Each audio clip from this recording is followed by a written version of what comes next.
Sir, live starting, sir.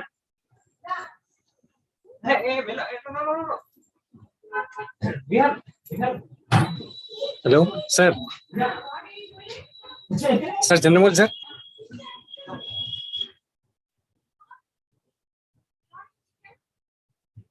Hello నాన్న వినపడుతుందా? ఎవరైనా మాట్లాడండి. గుడ్ ఈవినింగ్ సార్, వినిపిస్తుంది. వినపడుతుందా? వినిపిస్తుంది sir. Okay okay, just sir join that is online class.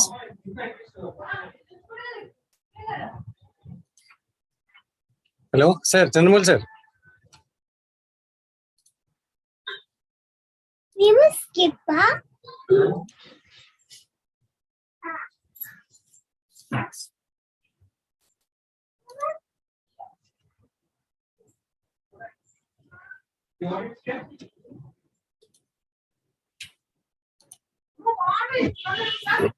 Hello చెప్పండి. ఇది ఇంకోటి, రేపు పీప్లాక్ ఎలిమెంట్స్ మీద ఒక టెస్ట్ ఉంటుంది, ప్రిపేర్ అవుతుండండి. నిన్న అది ప్రాబ్లం వచ్చినట్టుంది. నానా టెస్ట్ ఉన్నదా సార్? ఉంది ఉంది ఉంది సార్, స్టార్ట్ చేస్తారు. నిన్నది ప్రాబ్లం వచ్చినట్టుంది. You will have the test.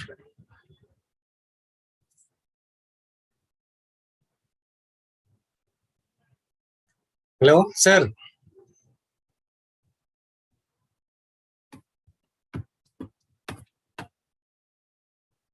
Right నాన్న, ఇంకా ఎగ్జామ్ దగ్గరకు వస్తుంది. ఎనీ అదర్ థింగ్స్ ఎట్లా చదువుతున్నారు?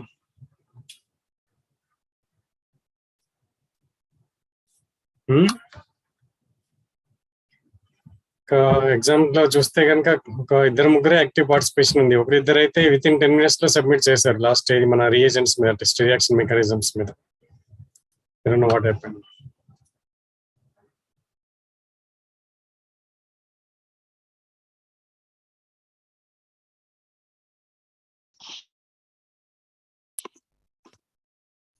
Hello, sir. Sir, ready, sir. Okay, sir. 21 వచ్చారు. ఇక కొందరు యూట్యూబ్ లో కూడా ఉంటారు. లైవ్ కూడా స్టార్ట్ అయింది sir. No problem sir. Sir మిమ్మల్ని హోస్ట్ చేసేయాలా? Sir, good evening to all. చేసా.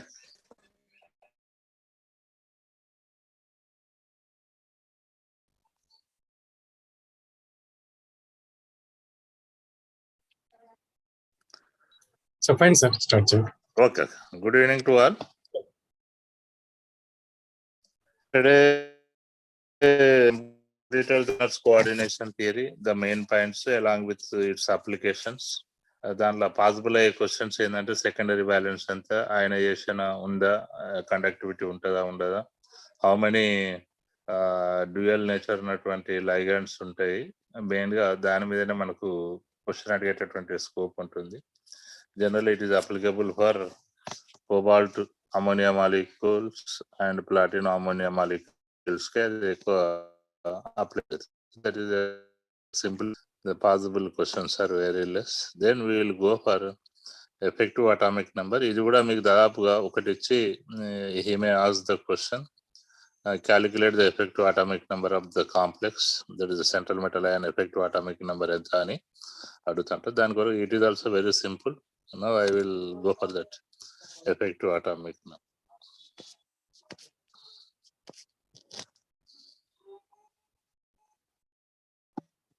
ఇంకా మన డౌట్ ఉన్నాయా నిన్న అడిగిన దాంట్లో, చెప్పిన దాంట్లో? ఏమైనా డౌట్స్ ఉంటే షేర్ చేసుకోండి.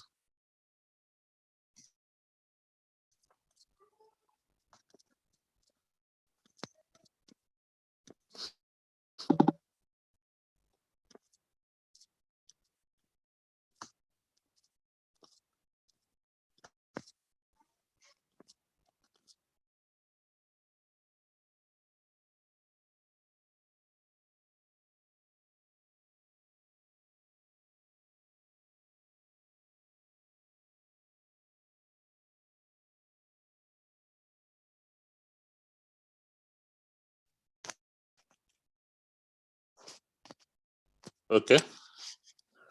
Now we will go for effective atomic number.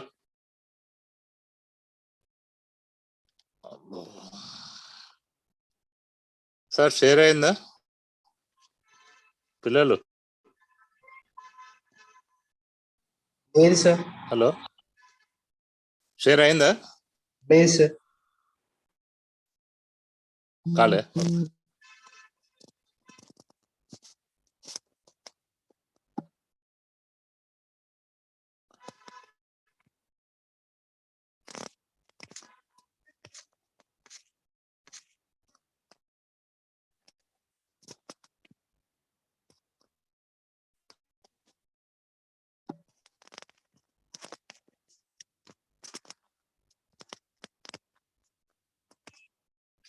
Okay. Yes sir. Okay.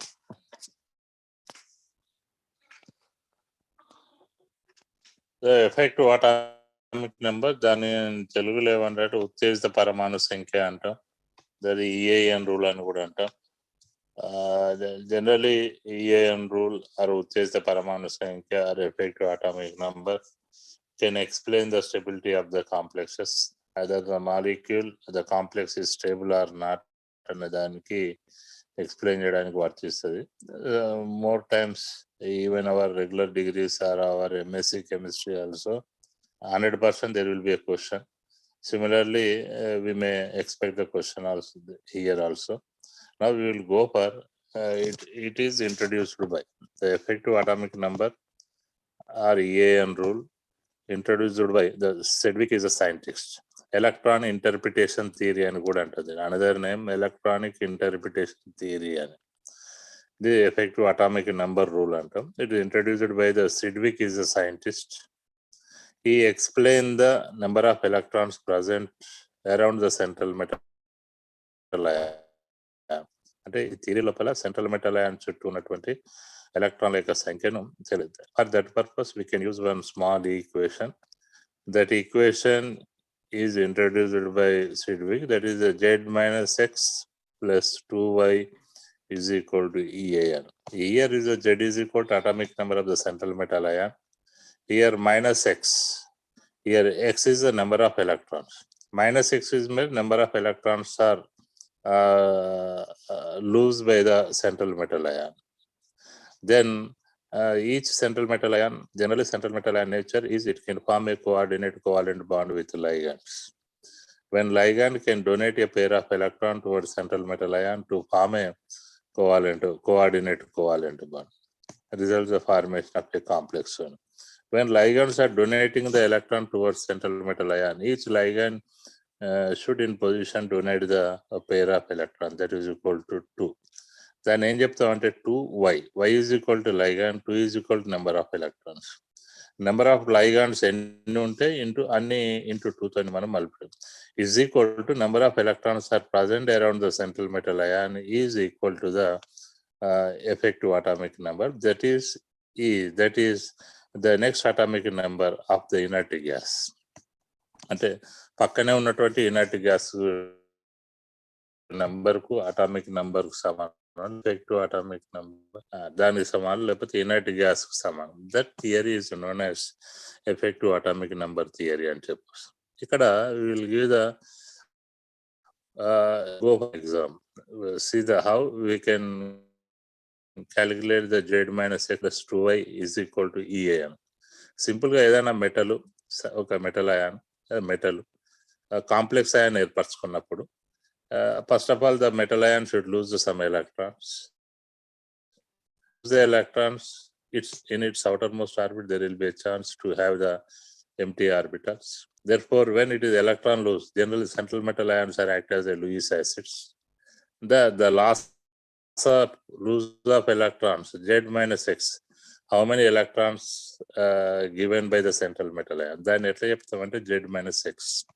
అంటే ఒక సెంట్రల్, ఒక కేంద్రంలో ఒక మెటల్ అయాను సంశ్లిష్ట సమ్మేళనాలు అంటే కాంప్లెక్సెస్ ఏర్పరిచినప్పుడు అది కోల్పోయిన ఎలక్ట్రాన్లను తీసివేసి లైగాన్లతో బంధాన్ని ఏర్పరచుకున్నప్పుడు అది పొందిన మొత్తం ఎలక్ట్రాన్ల యొక్క సంఖ్య దాని పక్కనే ఉన్నటువంటి జడవాయు మూలకాల యొక్క సంఖ్యకు సమానం అవుతుంది. ఆ నెంబర్ని ఏమంటాం మనం ఎఫెక్టివ్ అటామిక్ నెంబర్ అంటాం. That theory is known as effective atomic theory అంటాం, లేకపోతే ఎఫెక్టివ్ అటామిక్ నెంబర్ అంటాం. అది clear. loss of electrons by central metal ion, అదేం చేయాలి Z-X. Number of ligands bonded with the central metal ion, number of ligands into 2. ఇది మొత్తం అది కోల్పోయినప్పుడు ఎలక్ట్రాన్లను తీసేసి లైగాన్లతో బంధాన్ని ఏర్పరచుకున్నప్పుడు ఆ ఎలక్ట్రాన్లను కలిపి ఆ మొత్తం కలిపితే సెంట్రల్ మెటల్ అయాన్ సరౌండింగ్ లో ఉన్నటువంటి ఎలక్ట్రాన్ల యొక్క సంఖ్య it is equal to the next atomic number of inert gases. అంటే ప్రక్కనే ఉన్నటువంటి జడవాయు మూలకాల యొక్క సంఖ్యకు సమానం అవుతుంది, లేకపోతే ఎలక్ట్రాన్ కాన్ఫిగరేషన్ కు సమానం అవుతుంది. That theory is known as effective atomic number అంటాం. That number is known as effective atomic ఉత్తేజిత పరమాణు సంఖ్య అంటాం. That rule is known as EAN rule. Now we will see the one example. That effective atomic number generally it is inert gases.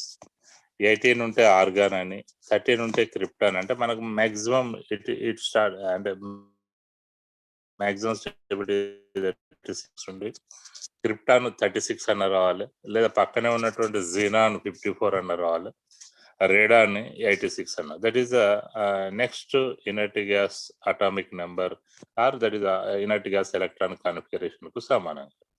Here when the central metal atom forming a complex remove the electrons to lose by the central metal ion from the atomic number and add the electrons donated by the ligand. When the forming of a bond with central metal ions, the total number of electrons are surrounded by the central metal ion is numerically equal to the atomic number of next inert gases.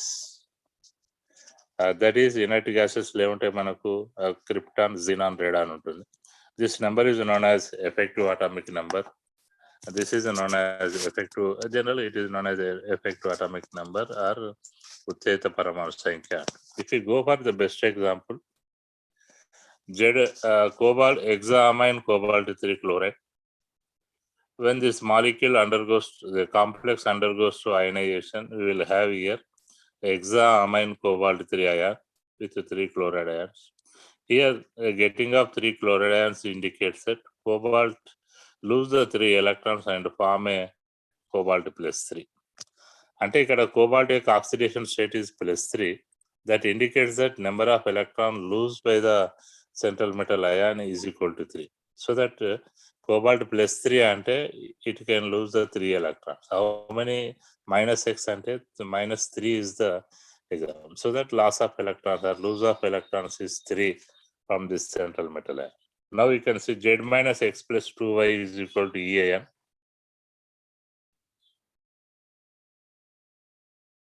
ఇక్కడ atomic number of cobalt is equal to 27.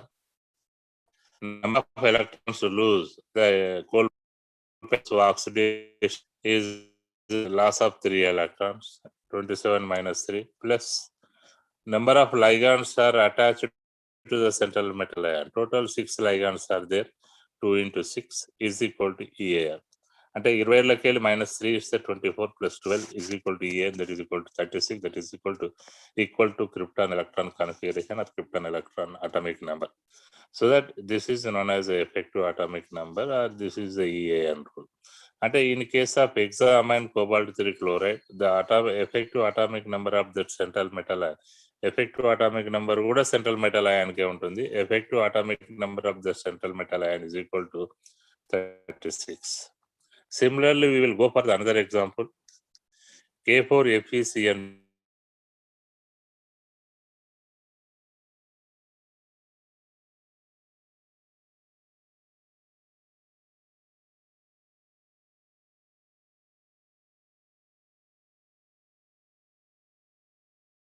will get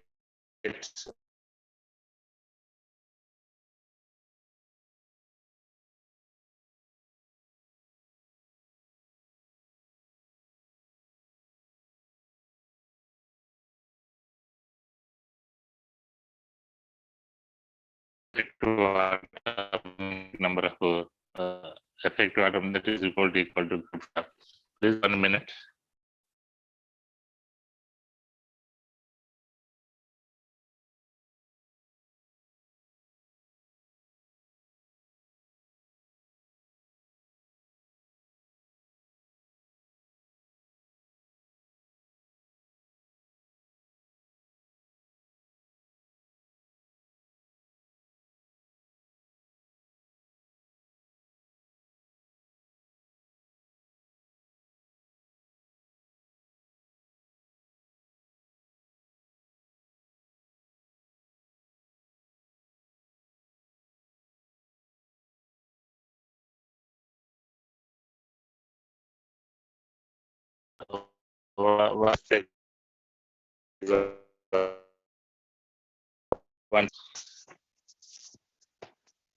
ఇక్కడ చూడాలి అంటే sir దాదాపు voice కొంచెం break అవుతుంది. Net mobile data sir wifi? Mobile data. కొంచెం voice sir, కొంచెం voice సాగినట్టు వస్తుంది సార్. ఓకే.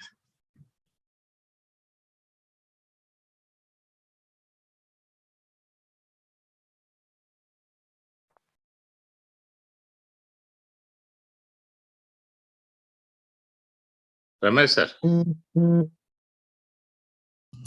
సార్ ఇప్పుడు ఓకేనా? Okay sir, it's better. Okay. Now we can see this table.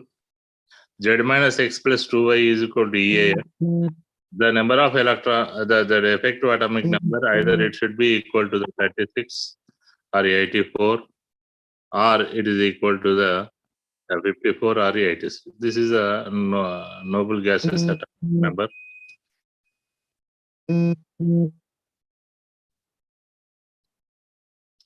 The first example, hexaamine cobalt 3 chloride.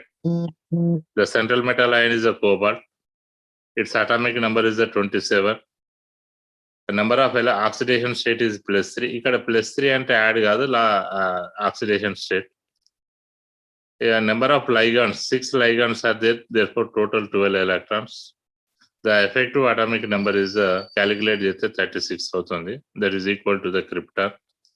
Similarly, hexaamine chloro cobalt 3 chloride kuda oxidation state +3 kabatti ligand la eka sankhya 6 kabatti again it is a 36 effective atomic number. Similarly, we will go for tetraamine dichloro cobalt 3 chloride, oxidation number 3, like coordination number is 6 kabatti again its effective atomic number is 36. In case of here also, triamine trichloro cobalt 3 cobalt 3 అయినప్పటికీ its oxidation state is 3 ఉంటుంది కాబట్టి the same effective atomic number is 36. Similarly, what we have seen now only, K4FeCN6, potassium hexacyanoferrate 2. Here is the central metal ion is iron. Atomic number is 26. The oxidation state is +2. Number of ligands 6 into 2 is equal to 12 electrons. The effective atomic number is 36. That is equal to the krypton. Similarly, FeCN4 to the power. Either both are same. కాకపోతే మనం confuse చేయడానికి ఇట్లా ఇచ్చినా అట్లా ఇచ్చినా, కాకపోతే పేరు మారుతుంది. అంటే పేరు మీకు చూపించడం పొటాషియం హెక్సాసైనోఫెర్రేట్ 2 లేకపోతే hexacyanoferrate 2 ion, what will be the effective atomic number అంటే కన్ఫ్యూజ్ కావాల్సిన అవసరం లేదు. Both are same only. Effective atomic central metal ion is iron. Oxidation state is +2. Ligands are 6 into 2 is equal to 12. Effective atomic number is 36. The best another one, tetracarbonyl nickel. Here is the no oxidation state. మనం already చెప్పినాం metal carbonyls లోపల generally oxidation state is 0. ఒకవేళ tetra carbonyl nickel పైన ఎవరైనా +1 ఏదైనా పెట్టిన అనుకో, అప్పుడు నికెల్ +1 చెప్పవలసి, అటువంటివి ఉండవు. ఒకవేళ ఉంటే we have to go for its oxidation, దాని అటామిక్ నెంబర్ ఎఫెక్టివ్ అటామిక్ నెంబర్ని కూడా మనం ఉంటుందా లేదా that is secondary. Either we can calculate or not అనేది important. The effective atomic number calculate చేయాలంటే here nickel atomic number is 28. Oxidation state is 0, ఎందుకంటే nickel carbonyl oxidation state 0 ఉంటుంది. Plus number of ligands is 4 కాబట్టి 4 into 2 8. 28 plus 6, 28 plus 8 is equal to 36. This is also effective atomic number is equal to the 36. Similarly, we will go for vanadium. You can go for cobalt related complex up to this. These are the 36.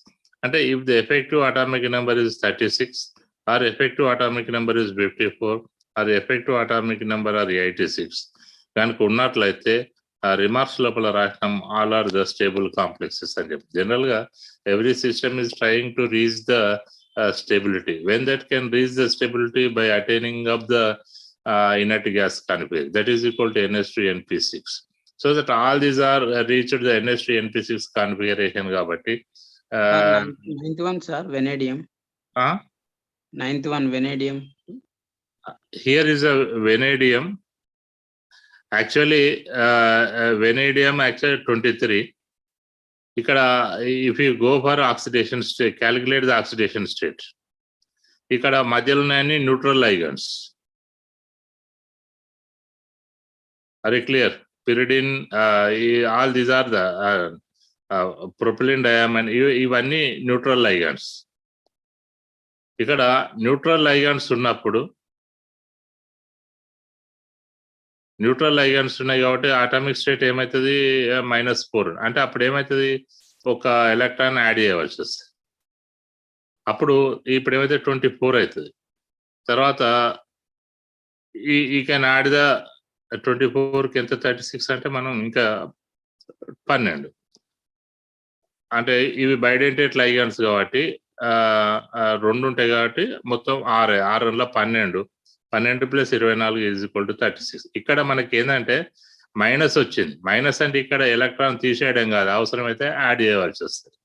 అందుకే ఇంతకుముందు ఒకటి చెప్పిన చూడండి, cobalt మీద tetra carbonyl nickel, ఒకవేళ general గా ఇదే molecule stable, పైన -1 పెట్టినా +1 పెట్టినా, +1 పెడితే ఎలక్ట్రాన్ పోయినట్టు, -1 పెడితే అది గెయిన్. జనరల్ గా as per our conditions always the central metal ions are it should be the positive charges only. మనం ఏదో క్యాలిక్యులేట్ చేయడానికి మనం ఆడ 12 రాస్తే ఇట్ ఈస్ 36 అవుతుంది. This is the stable. Then will go for palladium. Hexaamine palladium 4. The palladium atomic number is 46. Oxidation state is +4 అంటే 4 electron తీసేయాలి 42. Number of electrons is 12, 6 × 2 12, 42 + 12 ఏమవుతుంది 54 అవుతుంది. That is equal to the xenon atomic number, it's electron configuration. అదేవిధంగా పెలాడియంలో ఇంకొకటి ఎగ్జాక్లోరో పెడాలేట్, ఇది కూడా 4 అవుతుంది, oxidation state 4 అవుతుంది. మళ్ళా ఇక్కడ ఏమవుతుంది X-4 అవుతుంది. ఇక్కడ కూడా ఏమవుతుంది 4 ఎలక్ట్రాన్ తీసేస్తే 42 + 12 = 36. ఇక్కడ నేను -+2 రాసిన, +4 అవుతుంది.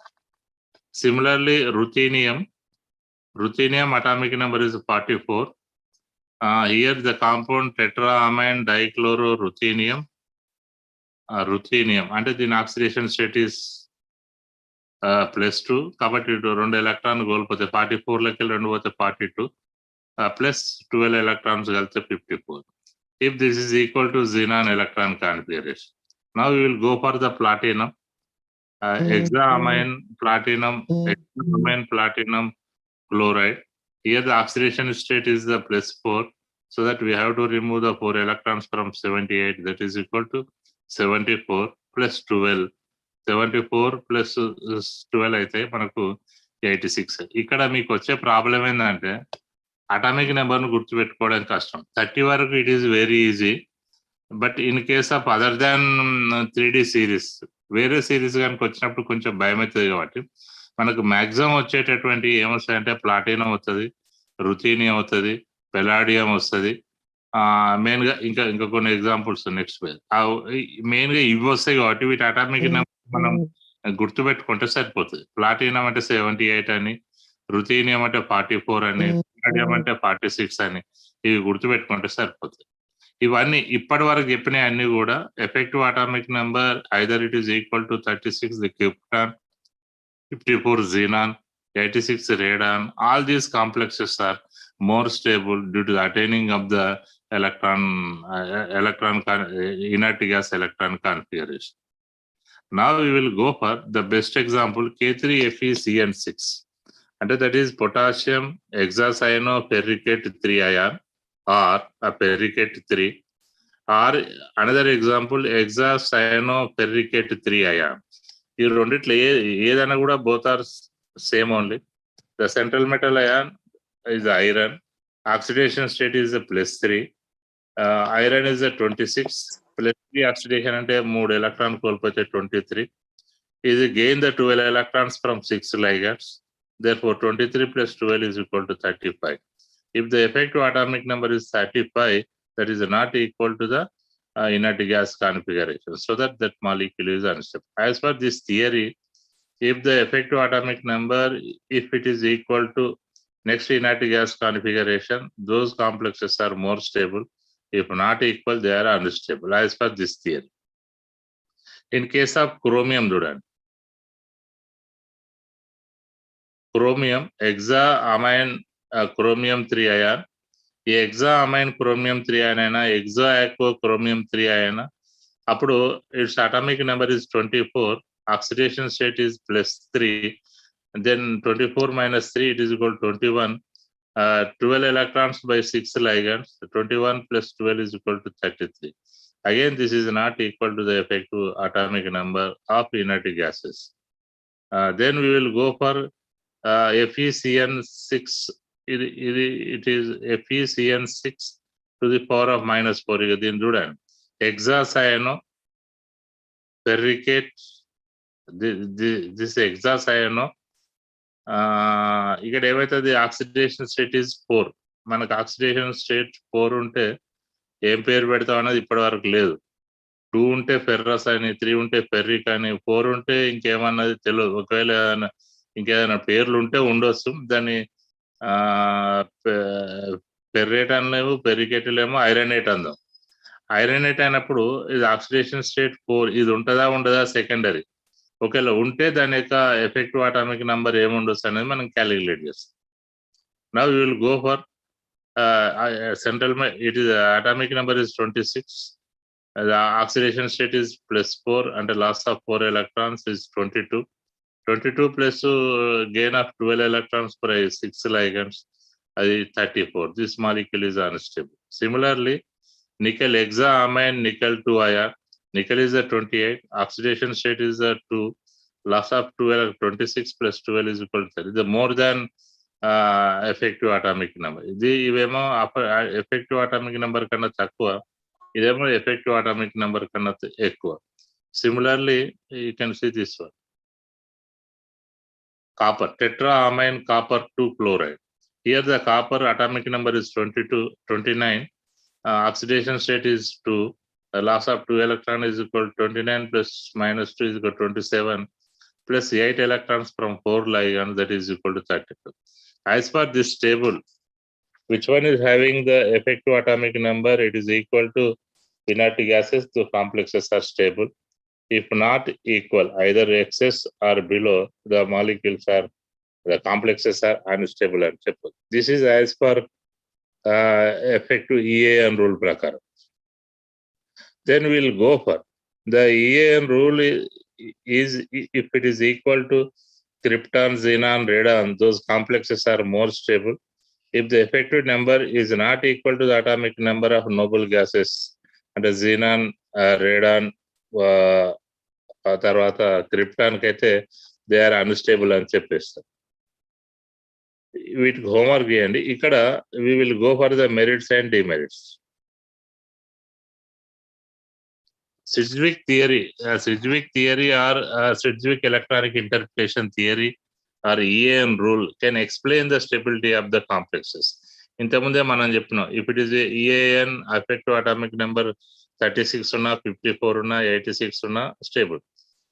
బట్ అదృష్టం ఏంటంటే most of the molecules are attaining this effective atomic number is 36, 54, 86. Some cases, in other cases mat takku untayi. This theory also again it explain the number of ligands present in a complex. Ante complex lopala enni ligands present unnayani teliyes. The effective atomic number already as per our statement, krypton, xenon, radon ki equal aithe more stable, lekapothe unstable ani cheppi. These are the merits of this effective atomic number. Then we will go for demerits. Effective atomic number does not explain the color properties of the complexes. Ante complex lo yokka color property ni em explain cheyadu. Similarly, magnetic properties ni kuda em explain cheyadu. For example, if you go for K3FeCN6, that is potassium hexacyanoferricate 3. Here, this is the molecule which is the effective atomic number is 35, which is not equal to the inert gas configuration of krypton. And 36 equal galed, even though 35. As per this theory, this complex is unstable. As per this theory, and EAN rule prakaram, a Sedgwick electronic interpretation rule prakaram, the complex is unstable. But if you go for the practically, it is a very stable. Why this molecule, this complex is more stable anadaniki, this theory is not in position to explain. But it is stable. As per this theory, effective atomic number is not equal to inert gas configuration, so that it is unstable and cheptam, but practically this is stable. Now, effective atomic number cannot explain the stability of volatile ligands like ammonia and water bonded central metal ion. Generally, sometimes వీటి role ఎక్కువగా ఉంటుంది coordination complexes లోపల.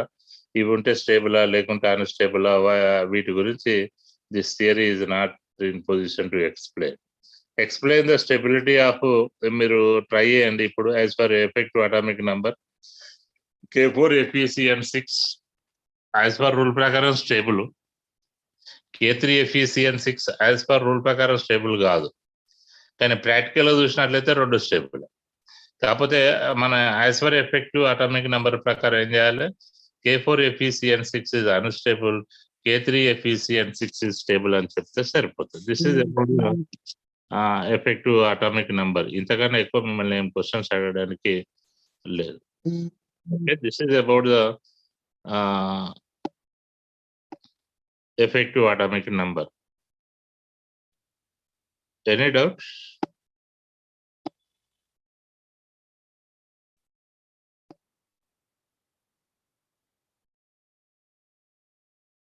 Any doubts? Pillalu.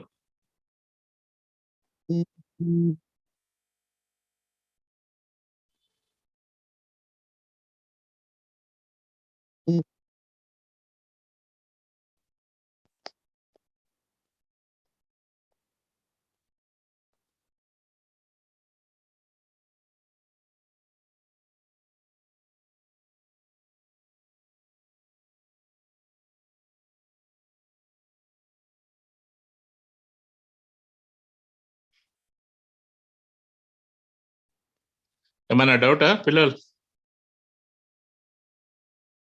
Carry on, sir. If there is no doubt, we will go for another important theory, that is a valence bond theory. దాని ఏమంటాం? సమయోజనీయ బంధ సిద్ధాంతం అంటాం. This theory is more useful for explanation of the geometries of the complexes. Even if you know the known, if you don't know the unknown also, వాటికి మనం explain చేయడానికి board అంత scope ఉంటుంది. Then we will go for as per this valence bond theory. Actually, this valence bond theory proposed by first scientists are Slater and then based on the valence. They proposed a theory for the coordination complexes based on the valency with correction of the some defects in Werner's coordination theory. Then after some, generally this theory is known as a valence bond theory. But this theory is not in position to explain 100% properly about the coordination complexes. Then Slater, Linus Pauling is another scientist. Just he developed the same theory, just modifications. మనకు similarly periodic table చెప్పినప్పుడు మనం ఏం చెప్తాం? Mendeleev actually ఇది proposed just an atomic mass అనేది atomic number అన్నాడు mostly, so that it came into the familiar. Similarly, he corrected some demerits in valence bond theory. It is developed by the Linus Pauling. This theory is known as the now valence bond theory. Now we will go for what are the, ఇప్పుడు చెప్పడం మాత్రం develop చేసిందేమో లైనస్ పౌలింగ్, introduce చేసింది మాత్రం Slater and London. Here ఈ theory గురించి explain చేయాలంటే there are number of important points are there, but I will ఒక 4 పాయింట్లతో I can explain this valence bond theory introduction. This theory లో ఉన్న main points. We will go for the number 1. Just to put. As per this theory, when metal ion or central atoms can form a coordinate covalent bond, no doubt. అది bond form కావాలంటే there should be empty orbitals in its outermost orbit. Outermost orbit la empty orbitals ఉండాలంటే as per now just we studied, man has to lose some electron, then accommodate some empty orbitals in outermost orbit. Overall conclusion ఏంటంటే central metal atom, central metal ion should have some empty orbitals in its outermost orbit. What will the number 1 point? Empty orbitals should be present in its outermost orbit. That empty orbital should be equal to the coordination number of the central metal ion. However, sound please. Empty orbital should be present in outermost orbit. The empty orbitals should be equal to the coordination number of the central metal ion. అంటే empty orbitals ఉండాలి. Empty orbital should be equal to the central metal ion. ఎవరు బాబు? Sound please.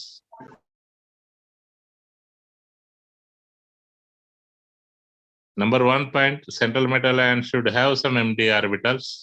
That empty orbital should be equal to the coordination number of that central metal ion. Then that number should be, empty orbital should be present. Suppose coordination number is 4. It should have the 4 empty orbitals is okay. Sometimes it may be 5, sometimes it may be 6. Excess may be no problem, but it should be equal to the coordination number of central metal ion. Central metal ion ku central metal ion lo ఉన్నటువంటి empty orbital, it should be equal to the coordination number of the central metal ion. ఆడికుంటే పర్వాలేదు, ఎక్కువ ఉన్నా కూడా no problem. That is the number 1 point. Number 2 point is what? These empty orbitals should be undergoes hybridization to form a 2 identical hybrid orbitals. Indirectly, empty orbital should undergo hybridization. Number 2, the empty orbitals should be undergoes hybridization to form a same number of identical hybrid orbitals. Indirectly, empty orbitals are undergone hybridization. So number 1 point in the empty orbitals undale, it is equal to the coordination number. Number 2, the empty orbital should undergo hybridization to form a same number of identical hybrid orbitals. That is number 2 point. Number 3 point is what? These hybrid orbitals can form a coordinate covalent bond with ligands which were donated the electron towards the central metal ion. అంటే indirectly hybrid orbitals ligands తోని సమన్వయ సంయోజనీయ బంధాన్ని ఏర్పరచుకోవడం. Number 3 point, formation of a coordinate covalent bond between the hybridized orbital and the ligand. Then we will go for the number 4. Based on that hybridization, we can explain the geometry of that complex. అంటే దాని యొక్క hybridisation బట్టి ఆ complex యొక్క structure ని మనం explain చేయడానికి scope ఉంటుంది. Only these are the 4 point. Empty orbitals equal to the coordination number. Number 2, empty orbital should undergo hybridization. Number 3, the hybrid orbitals of the central metal ion can bond a coordinate covalent bond with the ligands. Number 4, if you know the hybridization, we can explain the geometry of the complexes, geometry of those complexes. Then oka chinna table, easy table. Now you can see this serial number, coordination number, hybridization, geometry, and examples. Now we will see the number 1. If the coordination number is 2, molecule should be undergoes sp hybridization. Ante coordination number 2 ante empty orbitals 2 minimum outermost orbit lo undale. అది ఉండి ఖాళీ orbital ఉండి hybridisation లో పాల్గొని ligand తో సమన్వయ మీద నిబంధన ఏర్పరచుకొని సో ఈ మాలిక్యూల్ ఏర్పరుస్తుంది. దాని పేరే SP hybridisation. That structure is a linear structure, తెలుగులో రేఖీయ నిర్మాణం అంటాం.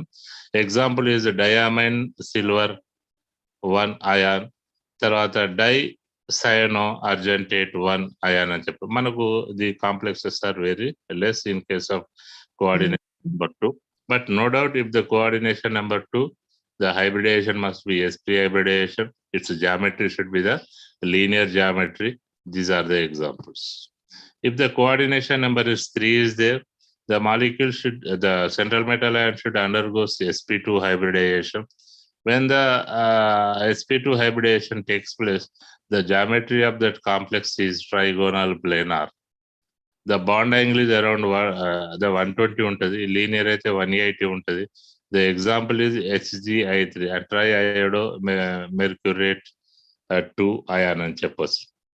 ఇక్కడ coordination number 2, coordination number 3, the complexes are very less, so that we could not concentrate on those complexes. Then we will go ఇక్కడ if serial number 3, the coordination number is 4. If the coordination number is 4, if the molecule may undergoes the sp3 hybridization.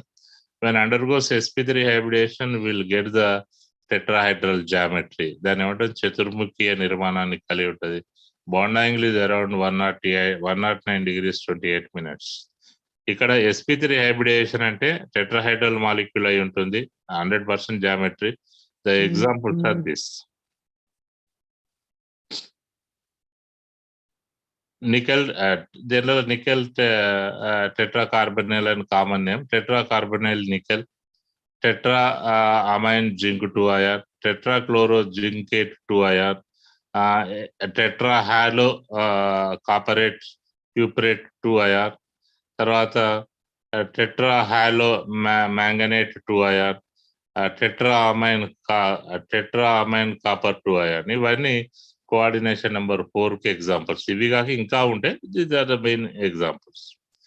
Same if the coordination number is 4, when it may undergoes the DSP2 hybrid. మనం already కూడా చెప్పినాం ఇక్కడ isomerism చెప్పినప్పుడు. ఇప్పుడు coordination number 4 ఉన్నప్పుడు we will have the 2 geometries. One is the tetrahedral, second one is a square planar. This is the DSP2 hybridization. దీని తెలుగులో square planar సమతల చతురస్ర నిర్మాణం అంటాం. That is the square planar geometry.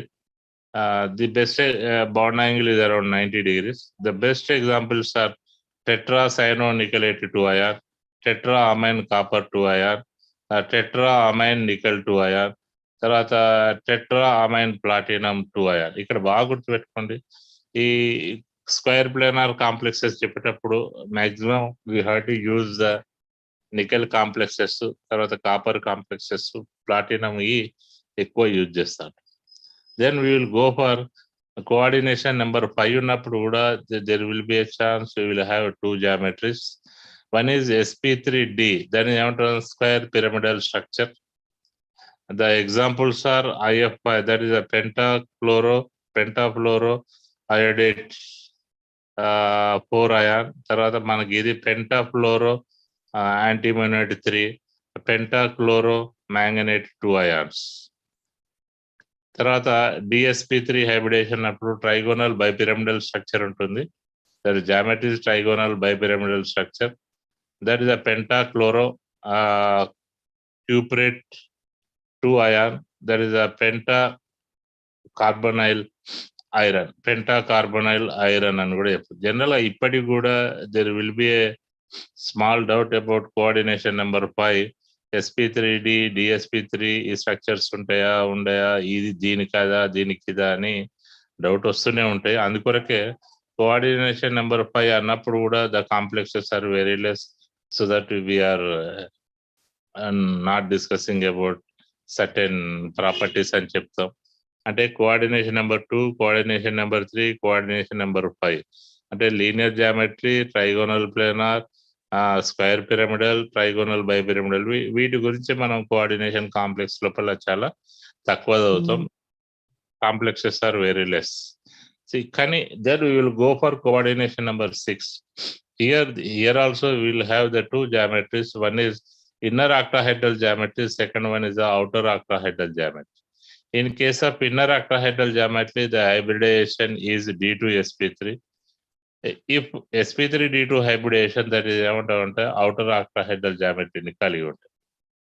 ఇక్కడ inner octahedral అయినా outer octahedral అయినా the structure of మనం octahedral structure మాత్రం we are representing like this only. ఇక్కడ what is inner what is outer అన్నది we will see there here only.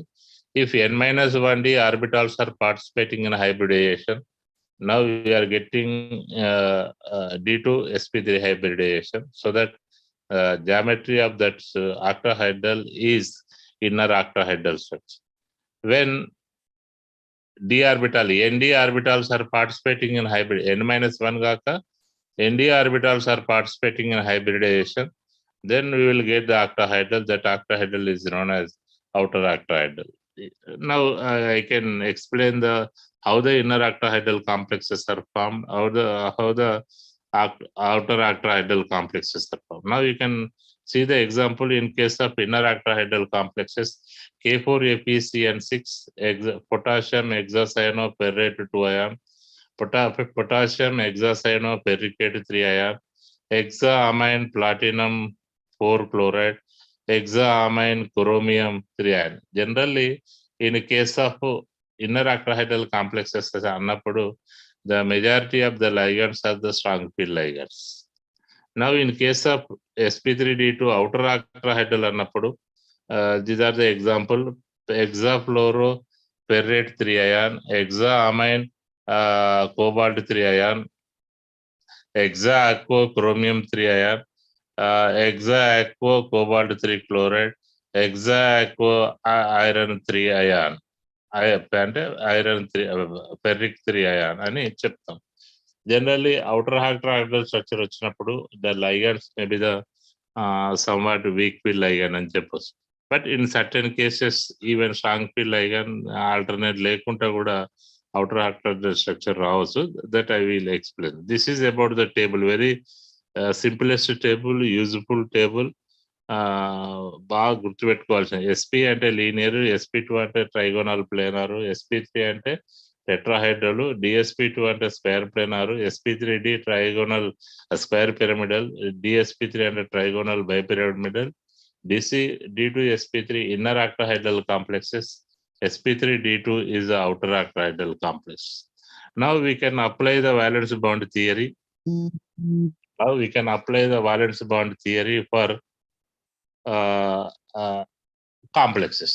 మనం we'll go for the best example inner octahedral complex. అంటే మీకు మనకి ఏం తెలియకపోయినా ఒక మాలిక్యూల్ ఇస్తే, ఒక కాంప్లెక్స్ ఇస్తే, అది ఏ టైప్ ఆఫ్ హైబ్రిడైజేషన్ లో పాల్గొంటుంది, దాని జామెట్రీ ఏముండొచ్చు, దాని యొక్క ఏమైనా ప్రాపర్టీస్ మనం చెప్పగలుగుతామా అనేది మనకు తెలియాలి. ఏం తెలియనప్పుడు కూడా సిమిలర్లీ ఫస్ట్ ఆఫ్ ఆల్ ఒక స్ట్రక్చర్ ఇచ్చిండు. దట్ స్ట్రక్చర్ ఈజ్ మనకి ఇచ్చిన structure K4APCN6.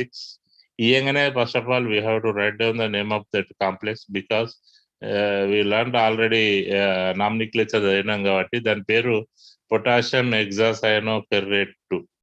The name of that complex is as potassium hexacyanoferrate 2. బాగా గుర్తుపెట్టు, మనకు అది ఏందో తెలియనప్పటికీ, దాని స్ట్రక్చర్ ఏందో తెలియనప్పటికీ must be in position to explain the geometry of that complex. మనకి ఏం తెలియకపోయినా we will try to explain the geometry of that complex. దానికి ఎట్లా మనం ఎక్స్ప్లెయిన్ చేయగలుగుతాం దానికి will give. First of all, you have to write down the name of that complex. That is the complex name is as potassium hexacyanoferrate 2. So that here the central metal ion is iron.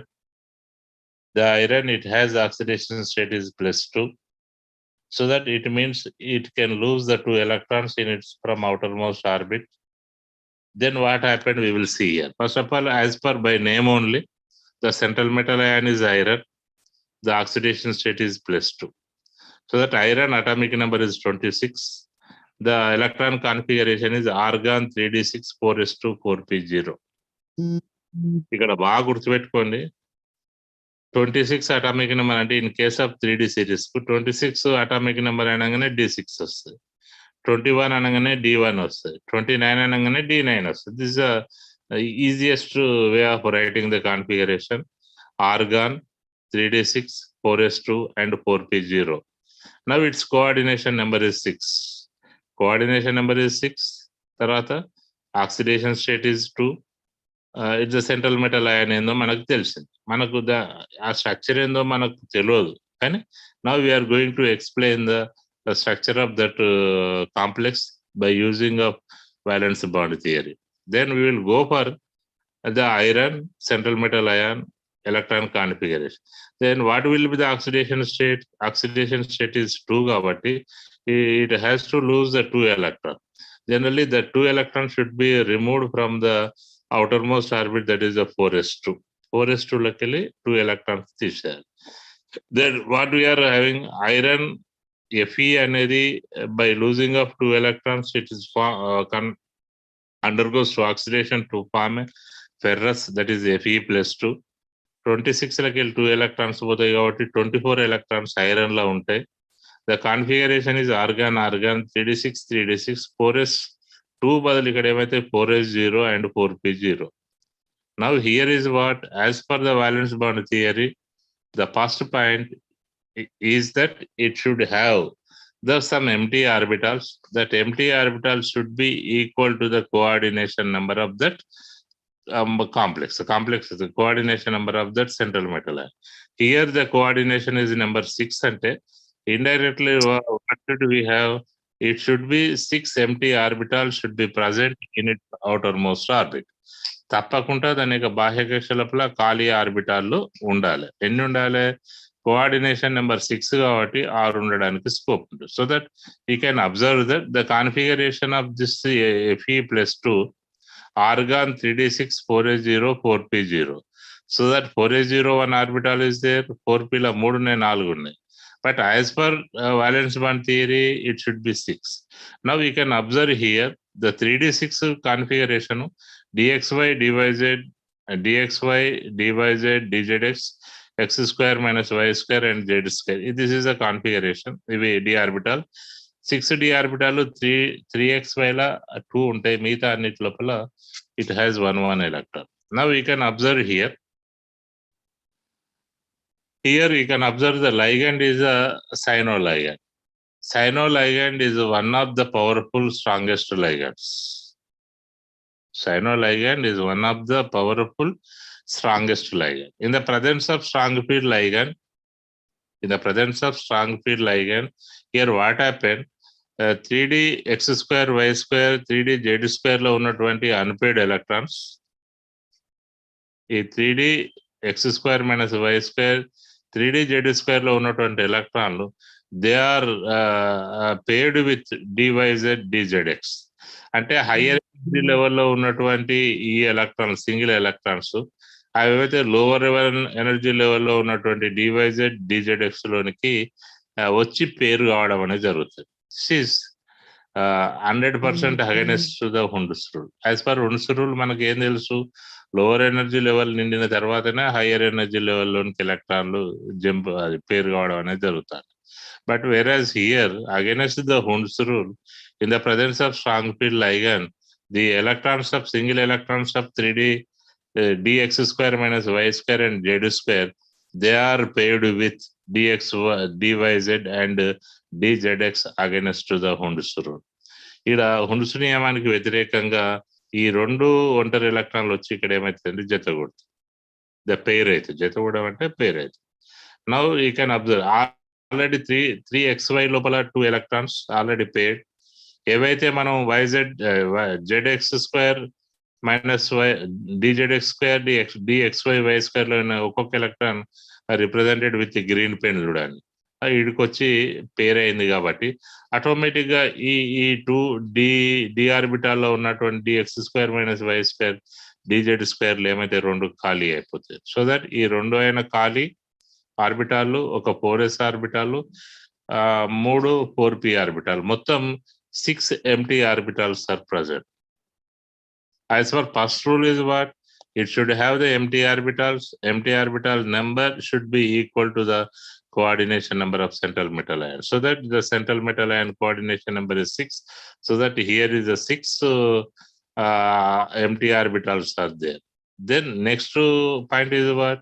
All these 6 empty orbitals should undergo hybridization, results to form a same 6 number of hybrid orbitals, so that here we will get here 6 hybrid orbitals here.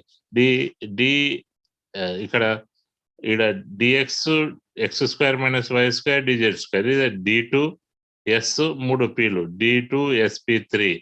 Here hybridization is d2 sp3, so that 6 ఉన్నాయి కాబట్టి 6 d2 sp3 hybrid orbitals here we are getting. ఇక్కడ ఉన్న 6 కూడా d2 sp3 hybrid without electrons, empty orbitals. 6 empty orbitals are there. Those 6 are d2 sp3 hybridized identical గా ఉంటాయి. Then what will be the third point? All these hybridized empty orbitals can form a coordinate covalent bond with ligands, so that here the 6 ligands are there. The 6 ligands can donate the 2 electrons to hybrid orbitals, results the formation of a coordinate covalent bond, so that we are getting hexacyanoferrate 2 ion అనేది ఏర్పడుతుంది. ఇక్కడ చూడండి, ఇక్కడ into పెట్టినాయేమో 2 electrons from cyano-ligands. ఇక్కడ ఈడ పేరు పెట్టిందేమో dx2y2, so that ఇక్కడ ఒక ఇంటూ 2, ఈడ ఇంటూ మొత్తం నెంబర్ ఆఫ్ ఎలక్ట్రాన్స్ 2 2 2 2 2. ఇవి 6 12 14 16 18 ఆర్గాన్ 18, సో దట్ అన్ని కలిస్తే it is equal to the 36, so that inert gas effective atomic number. ఇక్కడ చూడండి, now the structure is like this. First point empty orbitals వచ్చినాయి. Second point empty orbitals hybridization లో participate అయినాయి. Number 3 point ఏంది? All these empty hybridized empty 6 d2 sp3 hybridized orbitals can form a coordinate covalent bond with 6 cyano-ligands, result the formation of hexacyanoferrate 4 ion అనేది ఏర్పడుతుంది. This is the structure. So that ఇప్పుడు దీన్ని బట్టి మనం ఏం చెప్పవచ్చు? This is the structure. ఇక్కడ ion ఏర్పడుతుంది, hexacyanoferrate 2 అయాన్ ఏర్పడుతుంది. ఈ అయాన్ ఏమవుతుంది? ఇది అయనీకరణలో పాల్గొంటాయి కాబట్టి 4k ప్లస్ తో కలిసి k4abcn6 గా మారుతుంది.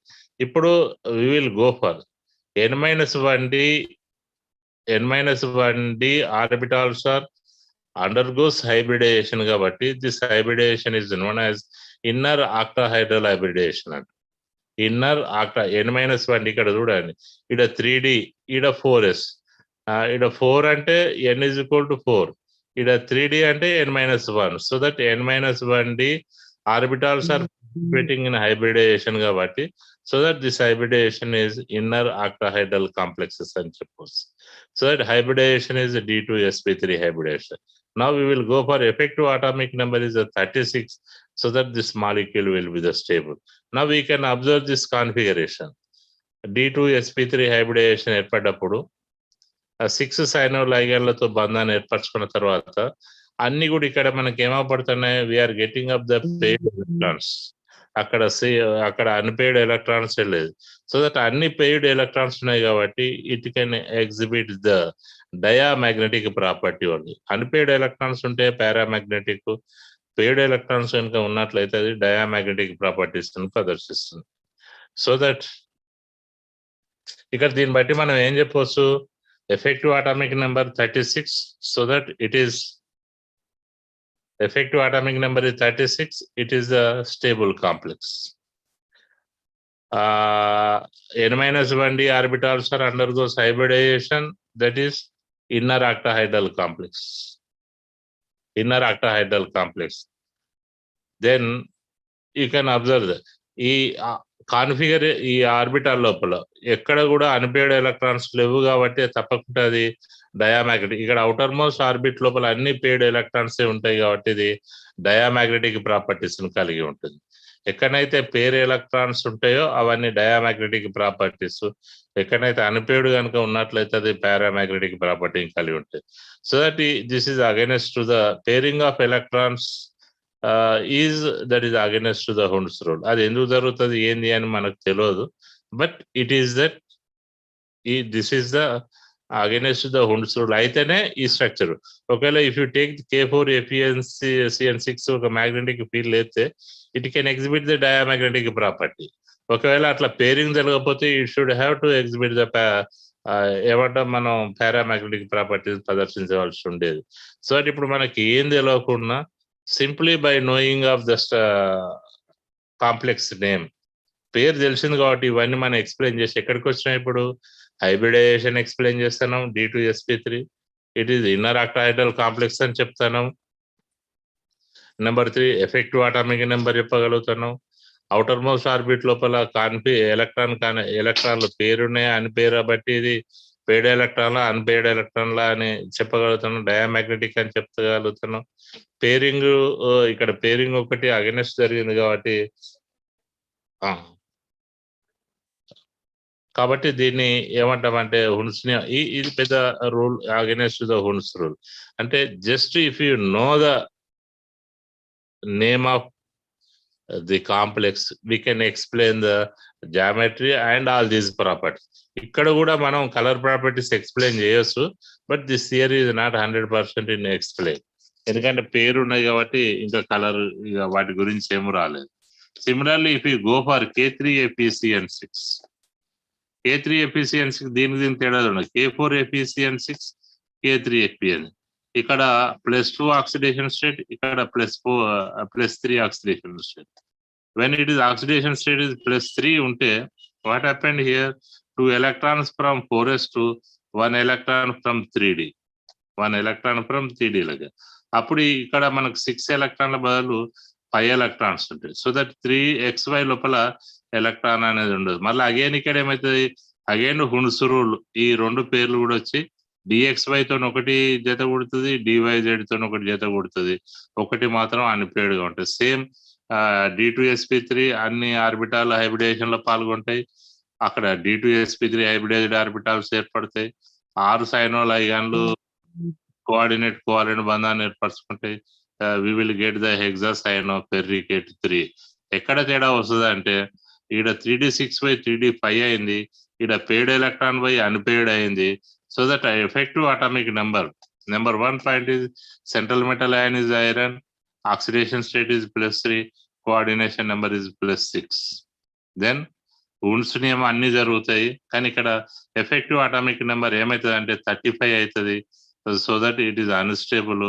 అవుటర్ మోస్ట్ ఆర్బిట్ లోపల ఒక అన్పేడ్ ఎలక్ట్రాన్ ఉంటుంది కాబట్టి ఇది పారామాగ్నెటిక్ ధర్మాన్ని ప్రదర్శిస్తుంది. సో దట్ K4 FeCN6 కు K3 FeCN6 కు మధ్య డిఫరెన్స్ ఏంటంటే same D2sp3 hybridization, oxidation state is different, తర్వాత effective atomic number is different. So that similarly ఒకటి డయామాగ్నెటిక్ అయితే ఇంకోటి paramagnetic properties. Okay, this is with the help of valence bond theory. Now we will go for we are going to మీకు example అడుగుతాడు, write down the magnetic Bohr magneton value అంటాడు. ఈ గోర్ 1 electron ఉన్నా అది paramagnetic, 2 unpaired electron ఉన్నా paramagnetic, 3 unpaired electron ఉన్నా paramagnetic, 4 ఉన్నా పారామాగ్నెటిక్, 5 ఉన్నా అంటే ఇక్కడ అన్పేడ్ ఎలక్ట్రాన్ 1 to 5 ఉన్న అన్ని కూడా ఇప్పుడు 5 ఎక్కడున్నాయి, in case of K3 FeCN6 లోపల 5 అన్పేడ్ ఎలక్ట్రాన్స్ ఉంటాయి కాబట్టి పారామాగ్నెటిక్ ధర్మాన్ని. మిమ్మల్ని ఏమంటుందో write down the value of mu value of అని అంటారు. అనగానే మీరు ఏదో కన్ఫ్యూజ్ కావాల్సిన అవసరం లేదు. First of all this is the equation for calculation of Bohr magnet. Mu is equal to √n × n+2 that is equal to Bohr magnet. మీరు బాగా గుర్తుపెట్టుకోండి, ఈ ఈక్వేషన్ మర్చిపోండి. n = 0 అయితే μ = 0. అది clear. n = number of unpaired 0 అయితే μ = కూడా 0 అవుతుంది.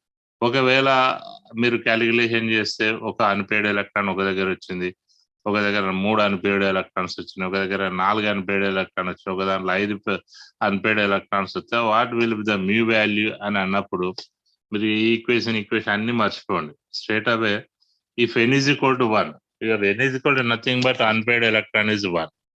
అన్పేడ్ ఎలక్ట్రాన్ 1 కనుక ఉన్నట్లయితే its Bohr magneton value is 1.78. Original గా చెప్తే 1.73 ఉంటుంది, ఇలా 1.7 అన్న కూడా రైట్. ఒకవేళ అన్పేడ్ ఎలక్ట్రాన్స్ కనుక 2 ఉన్నట్లయితే, అంటే 2 అన్పేడ్ ఎలక్ట్రాన్స్ కనుక ఉన్నట్లయితే ఒరిజినల్లీ ఇట్ ఈస్ 2.78 అవుతుంది. మనం 2.8 అని రాసినా కూడా సరిపోతుంది. ఒకవేళ అన్పేడ్ ఎలక్ట్రాన్స్ 3 ఉన్నట్లయితే అది 3.87 అవుతుంది. మనం జనరల్ గా 3.9 అని రాస్తే సార్. ఒకవేళ 3.87 నుండి 3.9 రెండు ఉన్నాయి అనుకోండి, అప్పుడు 3.87 విల్ బి ద రైట్ అవుతుంది. కానీ జనరల్ గా మనకు 3.9 అని రాస్తాం. ఒకవేళ అన్పేడ్ ఎలక్ట్రాన్స్ 4 ఉంటే ఈ ఈక్వేషన్ లో నెంబర్ 4 కనుక వచ్చినట్లయితే అప్పుడు బోర్ మ్యాగ్నెటైన్స్ వాల్యూ 4.90 అని రాయాలి, అలా 4.9 అయినా కూడా. n=5 అయితే 5=5.92 లేదా 5.9. ఫర్ ఎగ్జాంపుల్ K3FeCN6 లోపల K3FeCN6 లోపల what will be the more magneton value అని అనగానే మీరు కన్ఫ్యూజ్ కావాల్సిన అవసరం లేదు. ఇప్పుడు K4FeCN6 లోపల what will be the Bohr magnetons value అన్నట్టు. అప్పుడు మనం ఏది బాగా మనకు దృష్టిలోకి రావాలి, అవుటర్ మోస్ట్ ఎలక్ట్రాన్ కాన్ఫిగరేషన్ ఏమై ఉండొచ్చు. అప్పుడు మనకు ఇదంతా మనం ప్రాక్టీస్ చేస్తే అన్ని పేర్డే ఉన్నాయి కాబట్టి n=0, so that the μ=0, therefore n=0 కాబట్టి μ=0.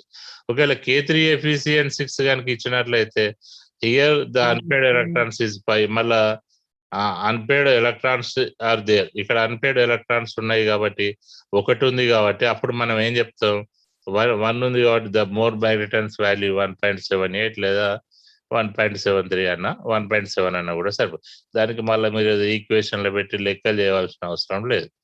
బాగా గుర్తుపెట్టుకుంటే μ=1.78, n=2.2 ఉంటే 2.78, 3 ఉంటే 3.87, 4 ఉంటే 4.790, 5 ఉంటే 5.90. ఇది అక్యురేట్ వాల్యూస్.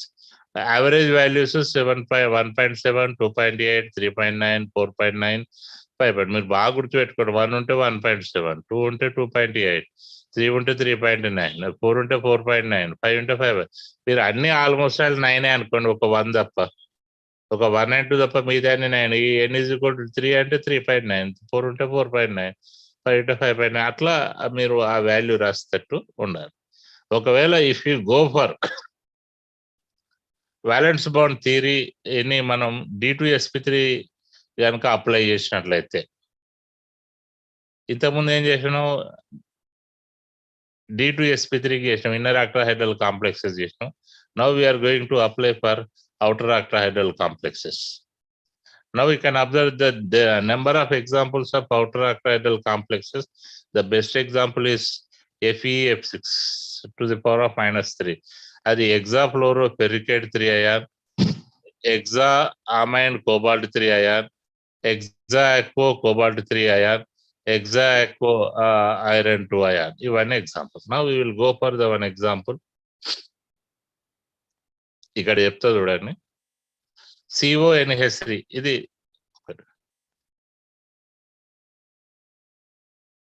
సరే, దీనిలో కొంచెం డిఫరెంట్ ఉంటుంది, బట్ ఐ కెన్ ఎక్స్ప్లెయిన్.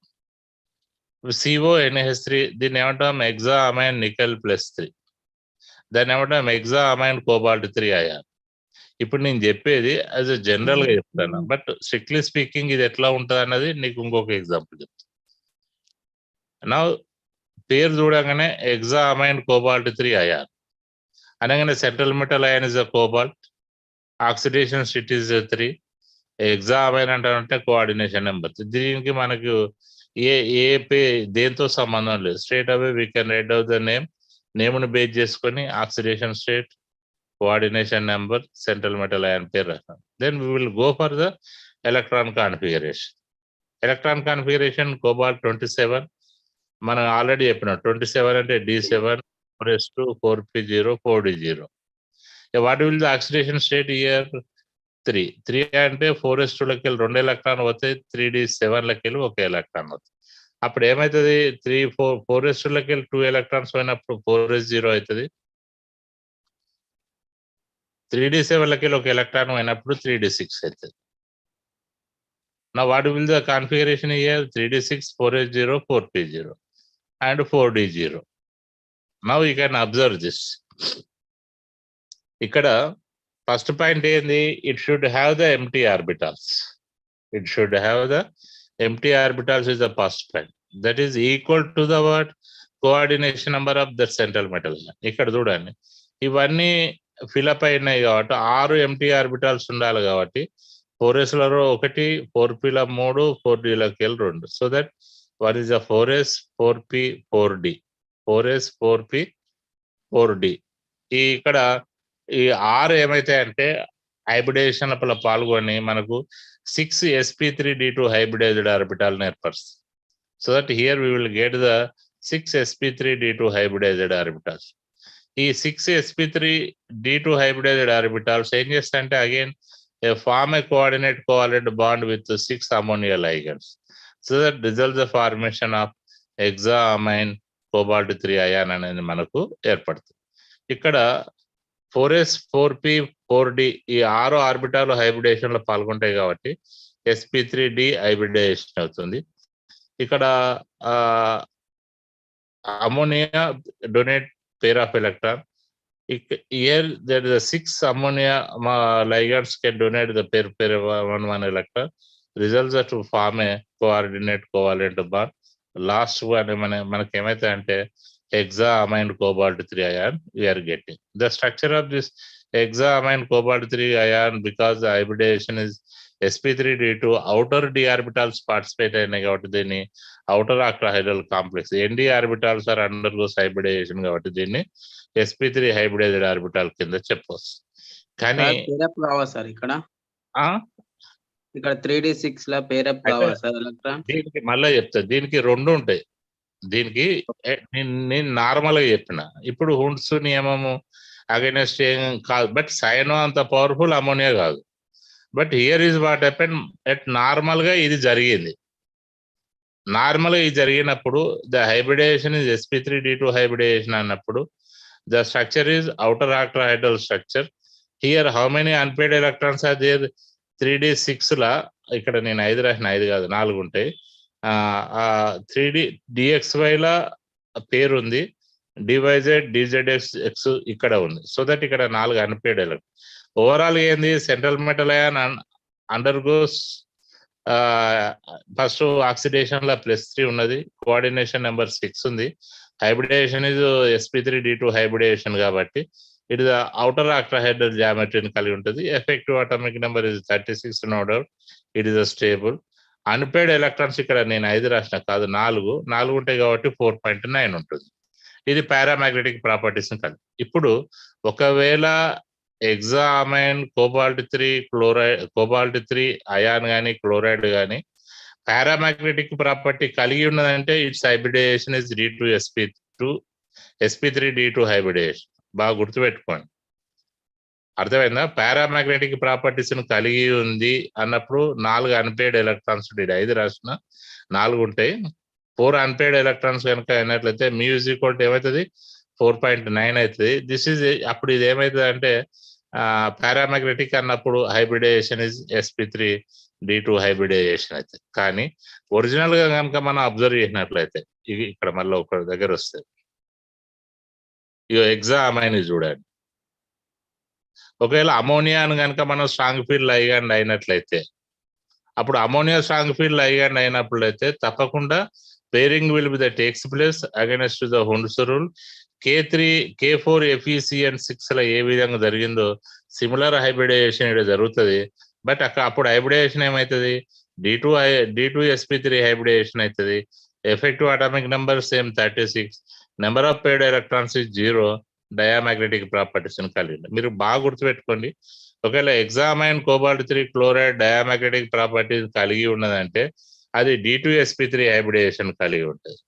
ఒకవేళ పారామాగ్నెటిక్ ప్రాపర్టీని కలిగి ఉన్నదంటే sp3d2 హైబ్రిడేషన్ కలిగి ఉంటుంది. కానీ మనకున్నటువంటి నాలెడ్జ్ ప్రకారము always it should be the more stable in case of D2 sp3 hybridisation లోపలనే స్థిరంగా ఉంటుంది. అరే క్లియర్? అంటే ఇక్కడ నేను ఎందుకు ఇక్కడ 2 డిఫరెంట్ చెప్తున్నా అంటే మ్యాగ్నెటిక్ ప్రాపర్టీస్ డిఫరెంట్ గా వచ్చినప్పుడు పారామాగ్నెటిక్ ప్రాపర్టీ కనుక మనకు వస్తే అది తప్పకుండా sp3d2 హైబ్రిడేషన్ ఉంటుంది, 4 అన్పేడ్ ఎలక్ట్రాన్స్ ఉంటుంది, Bohr magnetons value 4.9. No doubt, effective atomic number is 36. కానీ అది డయామాగ్నెటిక్ అని ఉన్నది అనుకోండి, ఇక no doubt it should be the ఏం గుర్తుపెట్టుకోవాలి, D2sp3 హైబ్రిడైజేషన్ డయామాగ్నెటిక్ ప్రాపర్టీస్ కలిగి ఉంటుంది, μ=0 అని చెప్తే సరిపోతుంది. 100% always the molecule of hexaamine cobalt 3 ion, the ammonia is also after cyano, it is a strong field ligand. No doubt it should be in the form of D2sp3 hybridization only. Its magnetic property is diamagnetic. ఒకవేళ తప్పిదారి paramagnetic అని వచ్చింది అనుకోండి, అప్పుడు మాత్రమే ఇది applicable అవుతుంది. This is a structure. Okay, similarly will go for hexafluoroferricate 3 ion. ఇది మామూలు థియరీ చెప్పేటప్పుడు అయితే ఇది మనం దానిలో చెప్తాం, బట్ ఇది మనకి ఇంటెన్స్ లో కాబట్టి ఇఫ్ ఇట్ ఈస్ పారామాగ్నెటిక్ అన్నప్పుడు hybridization should be the sp3d2, Bohr magnetons value 4.9 అని చెప్తే సరిపోతుంది. Fe hexafluoroferricate 3 ఉన్నప్పుడు దీని గురించి రాయండి అంటే very simple. Oxidation state is +3, coordination number is 6 కాబట్టి 3 ఆక్సిడేషన్ కాబట్టి lose the 3 electrons. 100% it should be undergoes sp3d2 hybridization. Effective atomic number is 35. Bohr magnetons paramagnetic ప్రాపర్టీని కలిగి ఉంటుంది. Then n is equal to 5 అవుతుంది. Unpaired electrons is 5, that is 5.9 ఉంటుంది. అంటే ఇది కళ్ళు మూసుకొని FeF6, this is example. hexafluoroferricate 3 ion అనేది తప్పకుండా sp3d2 హైబ్రిడేషన్ నే కలిగి ఉంటుంది. దీనికి వేరే స్కోప్ లేదు, because of fluoro is weak field ligand అని చెప్తే సరిపోతుంది. Then we will go for applying a balance bond theory for square planar complexes. Square planar complexes ఉన్నప్పుడు first we will go for ఒక స్ట్రక్చర్ తీసుకోండి, దాని పేరు ఏంది, టెట్రాసైనోనికెలేటెడ్ 2 ion. మనకు దాని గురించి ఏం తెలియదు, జస్ట్ వి నో దాని కాంప్లెక్స్ నేమ్ వాళ్ళు, దాన్ని పట్టుకొని మనం ఇదంతా ఎక్స్ప్లెయిన్ చేస్తాను. ఇంతకుముందు చెప్పిన చూడండి, అది hexaamine cobalt 3 ion అనేది ఇన్నర్ ఆక్టాహెడ్రల్ స్ట్రక్చర్ ఉంటుంది, outer octahedral. Maximum it should stable in. ఒకవేళ అది పారామాగ్నెటిక్ అన్నప్పుడు no doubt it should be the sp3d2 hybridization. Now we will go for here tetracyanonickelated 2 ion. దాని పేరు మనకి ఏం తెలుస్తుంది, central metal ion is the nickel, oxidation state is the +2, coordination number is the 4. Tetracyanonickelated. Nickel atomic number is the 28. 8 అంటే D8, argon 3D8, 4s2, 4p0. Oxidation state is 2, so that is the loss of 2 electrons from 4s. We are getting 3D8, 4s0, 4p0. Now here what will the coordination number? Coordination number 4 కాబట్టి it should have the 4 empty orbitals. So that here ఏమవుతుందంటే, మామూలుగా చాలా మంది ఇది ఏ hybridisation కలిగి ఉంటుంది అంటే sp3 hybridisation. ఎందుకంటే ఒక s ఉన్నది, 3 p'లు ఉన్నాయి కాబట్టి 4 కోఆర్డినేషన్ నెంబర్ 4 కాబట్టి ఏమని రాస్తాం, sp3 హైబ్రిడేషన్ అని రాస్తాం. కానీ ఇక్కడ cyano is a strong field ligand against the Hund's rule.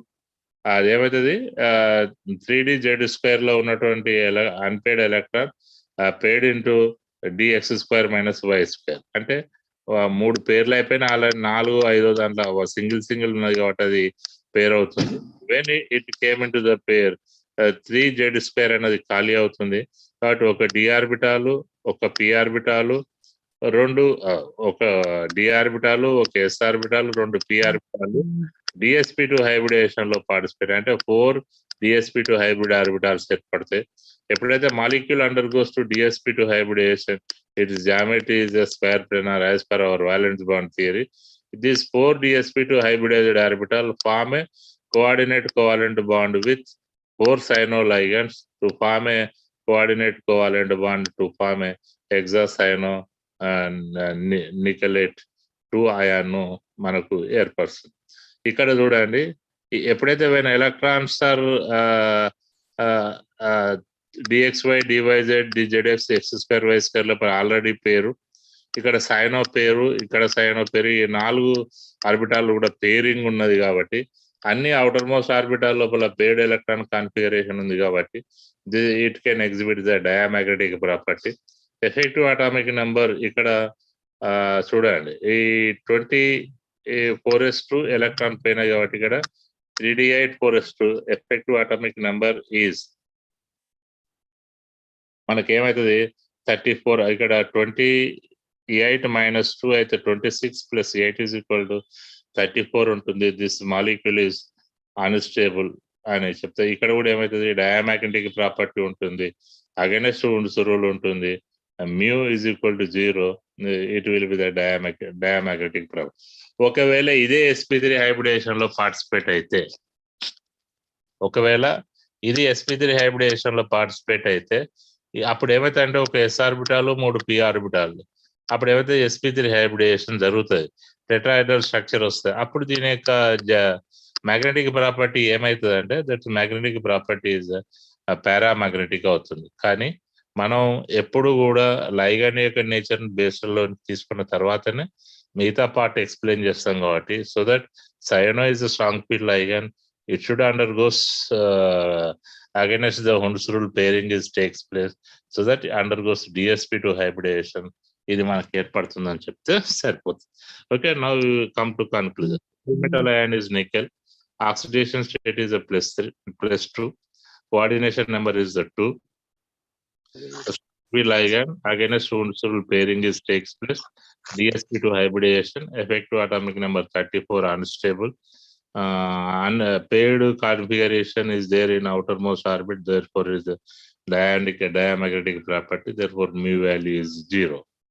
Okay, this is in case of a square planar complex. Okay, well, if you remember Valence bond theory for tetrahedral molecules, you can observe here a tetraamine zinc 2 ion, tetraamine zinc 2 ion. By name only, the central metal ion is a zinc, oxidation state is the +2, coordination is number is the 3, the hybridation is sp3 hybridation. ఎట్లనో చూద్దాం ఇక్కడ. The zinc atomic number is 30, oxidation state is configuration 3d10 అనం కాబట్టి argon 3d10 4s2 4p0, loss of 2 electrons కాబట్టి 4s2 లకి 2 electron with 4s0. ఇక్కడ 3d configuration full, even ammonia is strong field ligand. ఇక్కడ ammonia strong field ligand అయినా మనం ఏం చేయడానికి లేదు. ఏమవుతుంది అంటే ఆల్రెడీ పేరింగ్ ఉన్నది కాబట్టి మళ్ళీ ఇంకా అంతకన్నా పేరింగ్ జరగదు. So that it deemed to be undergoes 1 s orbital 3 p orbitals hybridisation లో పాల్గొంటే 4 sp3 హైబ్రిడైజ్డ్ ఆర్బిటాల్స్ ఏర్పడతాయి. This 4 sp3 hybridized orbital can form a coordinate covalent bond with 4 ammonia ligands, results the formation of a coordinate covalent bond, and the geometry is tetrahedral. ఇక్కడ కూడా ammonia strong field ligand అయినా ఇక already pairing ఉన్నది కాబట్టి ఇక మనం pairing అని చెప్పడానికి స్కోప్ లేదు. 100% molecule should undergoes sp3 hybridization only, so that effective atomic number is 36, molecule is stable, the paired electron configuration is so that diamagnetic property mu is equal to 0, effective atomic number is 36. This is the geometry is tetrahedral geometry. Here is one type of entrance point of the question. Tetraamine copper 2 ion, tetraamine copper 2 ion కనుక వచ్చినట్లయితే here it will exhibit the sp3 hybridization ఉంటుంది, dsp2 hybridization రెండు జరుగుతాయి. ఒకవేళ sp2 hybridization లో participate అయినట్లయితే tetrahedral జామెట్రీని కలిగి ఉంటుంది. ఒకవేళ dsp2 hybridization లో కనుక పార్టిసిపేట్ అయినట్లయితే స్క్వేర్ ప్లానార్ కాంప్లెక్స్ కలిగి ఉంటుంది. సో దట్ అంటే it has both the structure. దీనికి రెండు ఉన్నాయి, sp3 hybridization స్ట్రక్చర్ ఉన్నది, dsp2 hybridization స్ట్రక్చర్. ఎట్లా అన్నది we will see here. Here copper oxidation state is the +2, coordination number is the number 4. అంటే అప్పుడు ఏం కావాలి మనకు 4 మనకు ఎంటీ ఆర్బిటాల్స్ ఉండాలి. ఒకవేళ sp3 హైబ్రిడేషన్ అయితే టెట్రాహెడ్రల్, dsp2 అయితే square planar, effective atomic number 35 ఉంటుంది, అన్పేర్డ్ ఎలక్ట్రాన్ సింగిల్ ఉంటుంది కాబట్టి 1.6. ఇప్పుడు దాన్ని మీకు నేను ఎక్స్ప్లెయిన్ చేస్తాను. Very best. ఇది ఎంట్రన్స్ అడిగే question. Now you can observe the zinc atomic number is 30. ఇక్కడ copper zinc. This is a copper. Copper atomic number is 29. So that 2 electrons should be removed from 4s2. 29 కాబట్టి copper 29 కాబట్టి organ 3d9 4s2 4p0 4d0. 2 electrons ఎక్కడికి వెళ్ళిపోతే మనకు 4s2 లేకపోతే కాబట్టి 0. So that ఇప్పుడు చూడండి ఇక్కడ 2 స్ట్రక్చర్స్.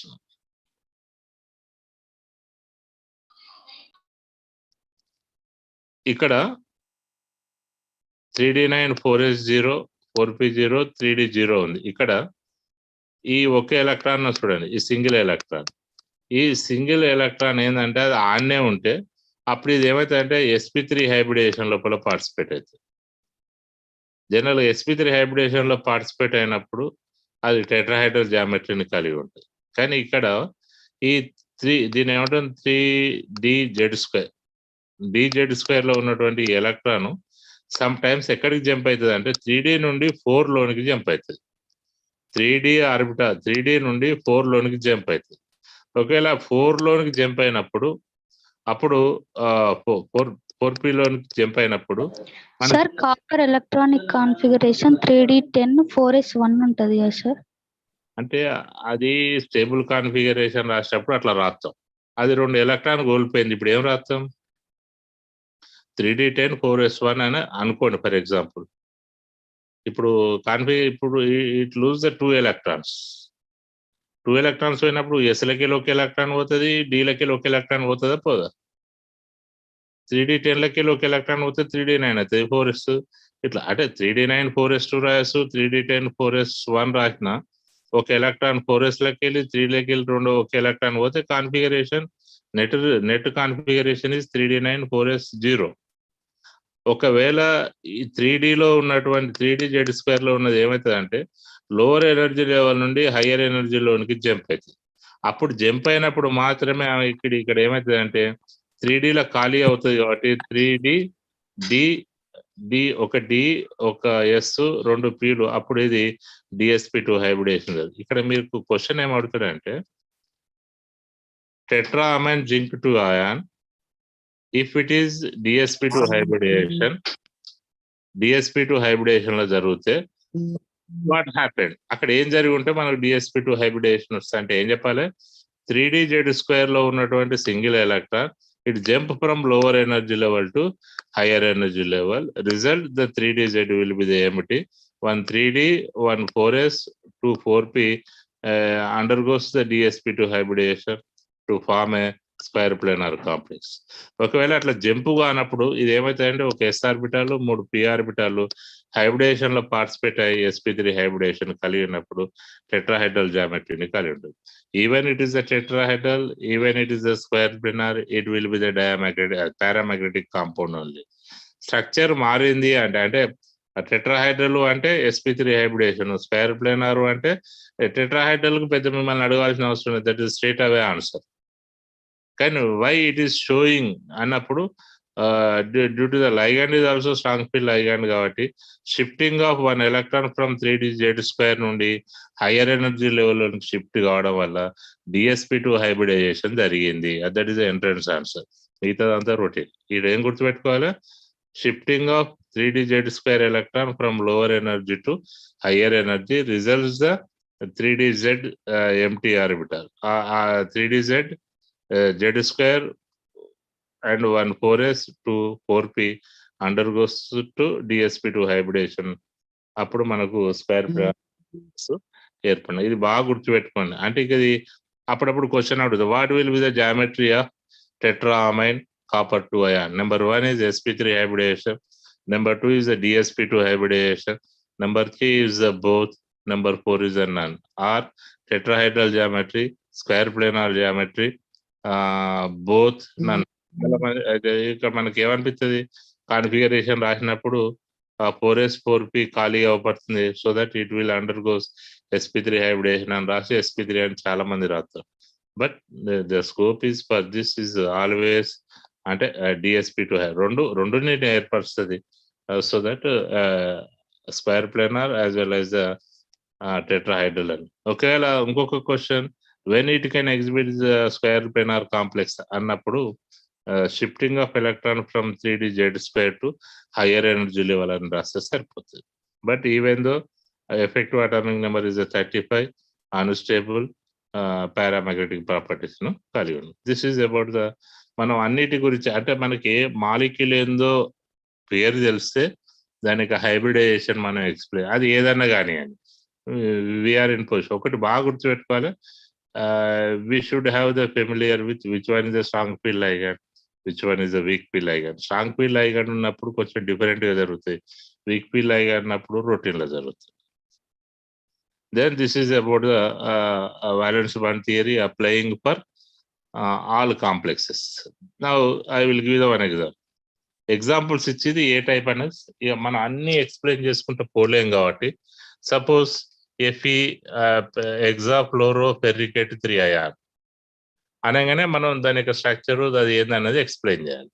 చూడగానే తెలుస్తుంది first atomic number, it's configuration, చూడగానే స్ట్రాంగ్ ఫీల్డ్ వీక్ ఫీల్డ్ ఈజీగా అయిపోతుంది. 3D5 this is what hexafluoroferricate 3IR. So that 3 electrons, so 2 electrons from 4s, 1 electron from 3D. So that here 5 single electrons are there.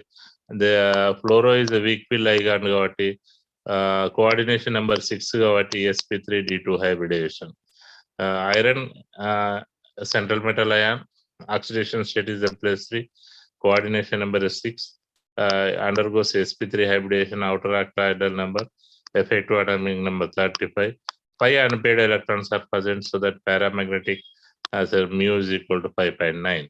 ఇది మనం ఇది చూడంగానే వీటన్నిటిని మనం explain. Similarly hexaamine cobalt 3IR configuration is 3D7 4s2 4p. This is oxidation state is +3, 2 electrons from 4s and 1 electron from 3D6. It is a strong field ligand. Against Wundt's rule taken place, pairing will be the takes place. Got ikkada rendu empty. It is a D2sp3 hybridization. Effective atomic number is 36. Unpaired electrons is 0. Therefore magnetic property mu is equal to 0 అని చెప్తే సరిపోతుంది. లో spin high spin అనేది మళ్ళీ నేను octahedral వచ్చి CFT లో చెప్తా. Then we will go for hexaamine nickel 2 ion. చూడగానే first of all nickel is a central metal ion. Oxidation state is a +2. Coordination number is a +6. The configuration is 3D8 4s2 28 కాబట్టి 2 పోయినాయి కాబట్టి 4s2 లెక్క 2 electron పోతుంది. Now 3D8 is there. Ammonia is there. Strong field ligand ఉన్నది అనుకోండి. Strong field ligand ఉంది ఇక్కడ అనుకుందాం. ఈవెన్ స్ట్రాంగ్ ఫీల్డ్ ligand ఉన్నప్పటికీ now we can see that ఇక్కడ sp3d ఇది D2sp3 హైబ్రిడేషన్ లోపల పార్టిసిపేట్ అవుతుంది. కానీ ఇక్కడ మనకు ఏ మీనింగ్ అవుతుంది అంటే it's geometry is sp3d2 hybridisation, outer octahedral అనే ఉంటుంది. Effective atomic number is 38, so that it is unstable. Unpaired electrons 2 ఉంటాయి కాబట్టి 2.8. ఇక్కడ బాగా గుర్తుపెట్టుకొని ఈవెన్ స్ట్రాంగ్ ఫీల్డ్ ligand ఉన్నప్పటికీ పేరింగ్ మాత్రం జరగదు ఇన్ కేస్ ఆఫ్ హియర్. అప్పుడు it should be the paramagnetic. ఒకవేళ ఇది డయామాగ్నెటిక్ అని మ్యాగ్నెటిక్ పరంగా మనం క్వశ్చన్ అడిగినప్పుడు ఇది డయామాగ్నెటిక్ అయినట్లయితే అప్పుడు దీని యొక్క పొజిషన్ ఏంది అంటే అప్పుడు మనం ఏం చెప్పాలి, అది sp3 పోయి D2sp3 అవుతుంది అని చెప్తే సరిపోతుంది. దెన్ hexafluoro, కానీ ఇక్కడ మాత్రం పేరింగ్ మాత్రం జరగదు ఈవెన్ స్ట్రాంగ్ ఫీల్డ్ ligand. దెన్ we will go for hexafluorocobaltate 3 ion. hexafluorocobaltate 3 ion ఇచ్చినప్పుడు పేరు లోపల కోబాల్టేట్ 3 ion కాబట్టి central metal ion is cobalt, oxidation state is +3. ఇవన్నీ మన మైండ్ లోకి వస్తూనే ఉండాలి. -3 కోఆర్డినేషన్ నెంబర్ ఇస్ 6 అనగానే ఏం కావాలి, +3 అంటే 4s2 లెక్క 327 కోబాల్ట్ 27 అంటే 3D7. ఇక్కడ ఆర్గాన్ రొటీన్ గా ఉంటుంది మనకు. 3D7 4s2, 2 electrons from 4s, 1 electron from 3D6. 3D7 లెక్కలు. అప్పుడైతే 3D6 అవుతుంది. ఇది వీక్ ఫీల్డ్ అయ్యాను కాబట్టి పేరింగ్ గురించి ఆలోచించవలసిన అవసరం లేదు. ఒక S 3 Pలు 2 Dలు sp3 హైబ్రిడేషన్ లో పాల్గొంటాయి. అవుటర్ ఆక్టాయిడల్ జామెట్రీని కలిగి ఉంటుంది. సో దట్ అన్పేడ్ ఎలక్ట్రాన్స్ ఉన్నాయి కాబట్టి పారామాగ్నెటిక్ 4 ఉన్నాయి కాబట్టి 4.9, ఎఫెక్టివ్ అటామిక్ నెంబర్ 36 కాబట్టి స్టేబుల్. ఇది ఈ విధంగా ఇట్లా చూడగానే మనం చెప్పేస్తుంది APCN6 ఇది అంటే ఇట్లా ఇచ్చినా K4 APCN6 ఇచ్చినా అంటే మనకు చెప్పడానికి ఫస్ట్ పేరు రాయాలి. ఎగ్జాసైనో ఫెర్రేట్ 2 అయాను అంటే ఐరన్ ఉంది, central metal ion, oxidation state is 2, coordination number is 6. ఇట్లా మనం ఐరన్ అన్నాం కాబట్టి ఇప్పుడు 26 అవుతుంది. 3D6 4s2 4p0 అవుతుంది. 3D6 4s2 2 ఎలక్ట్రాన్ మైన కాబట్టి 4s0 3D6 ఉంటుంది. స్ట్రాంగ్ ఫీల్ అయ్యాను కాబట్టి పేరింగ్ అవుతుంది కాబట్టి D2లో 2 D2 S ఒక S ఒక 3 Pలు D2 sp3 హైబ్రిడేషన్ లో పార్టిసిపేట్ అవుతుంది. Inner octahedral, effective atomic number 36, unpaired electrons కాబట్టి diamagnetic, mu is equal to this is the low spin అని చెప్పి అంటే మనం చూడంగానే అది ఏందో చెప్పే స్థితిలోనికి రావాలి. ఒకవేళ ప్లాటినం ఎగ్జా అమైన్ ప్లాటినం 4 కనుక ఉన్నట్లయితే platinum oxidation state is 4, coordination number 4 అయినప్పుడు ammonia is strong field ligand ఉంటుంది. Pairing will with takes place. ఇక అప్పుడు D2 sp3 ఉంటుంది. Inner octahedral 86, effective atomic number, paired electrons, diamagnetic. So that it is D2 sp3 hybridization లో ఉంటుంది. ఎగ్జామైన్ cobalt 2 ion ఇంతకుముందు అన్ని cobalt 3 చెప్పినాం. ఎగ్జామైన్ కోబాల్ట్ 2 అయాన్ ఉన్నప్పుడు central metal ion is the cobalt, oxidation state is the +2, coordination number is the 6. ఎప్పుడు మనకు తెలిసినే రవాణా లేదు. ఇది అన్నోన్ కాంపౌండ్ మనకు. అంటే కోబాల్ట్ +2 లో ఉంది అంటే బాగా గుర్తుపెట్టు, కోబాల్ట్ +2 లో ఉంది అంటే అప్పుడు చూడాలి. This is the 3D7 4s2. 4s2లోకి వెళ్ళిపోతుంది. 3D7 లో అట్నే ఉంటుంది. ఇది అండర్గోస్ sp3 హైబ్రిడేషన్. ఈ effective atomic number 35. Unpaired electrons 3D7 అంటే 7 అంటారు కాబట్టి 5 2 పేరు అవుతాయి కాబట్టి 3 sp3 హైబ్రిడేషన్. ఇది ఒకసారి చూడాలి. మనకు మ్యూ ఈజ్ ఈక్వల్ టు 1.7 అంటే 1 అన్పేడ్ ఎలక్ట్రాన్ ఉంటుంది. క్రోమియం ఇది ఒకసారి రాసుడే. ఎగ్జా అమైన్ క్రోమియం 2 అయాన్ ఉన్నప్పుడు central metal ion is chromium, oxidation state is +2, central metal ion is 6. It is undergoes sp3 hybridisation, outer octahedral, effective atomic number 34, unpaired electrons are 4, paramagnetic ప్రాపర్టీని కలిగి ఉంటాయి. 4 కాబట్టి 4.9 17 రాసినా 4.9 అని రాస్తే సరిపోతుంది. This is tetrachloride nickelated 2 ion అంటే nickel is a central metal ion.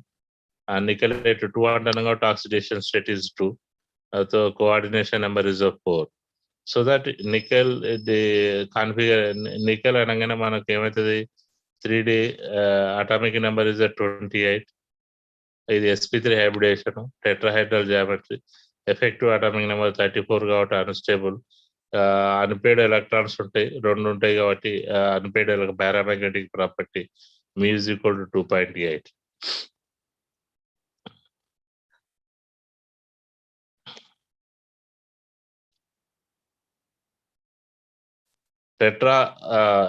Tetra carbonyl nickel అనగానే tetra carbonyl nickel oxidation state is 0, so that coordination number 4. కాబట్టి sp3 హైబ్రిడేషన్, టెట్రాహైడ్రల్ జామెట్రీ ఉంటుంది. ఎఫెక్టివ్ అటామిక్ నెంబర్ 36, అన్ని paired electrons ఉంటాయి, diamagnetic properties కలిగి ఉంటాయి. ఇప్పుడు దాని అన్నిటిని మనం ఎక్స్ప్లెయిన్ చేయడానికి I will give the one structure.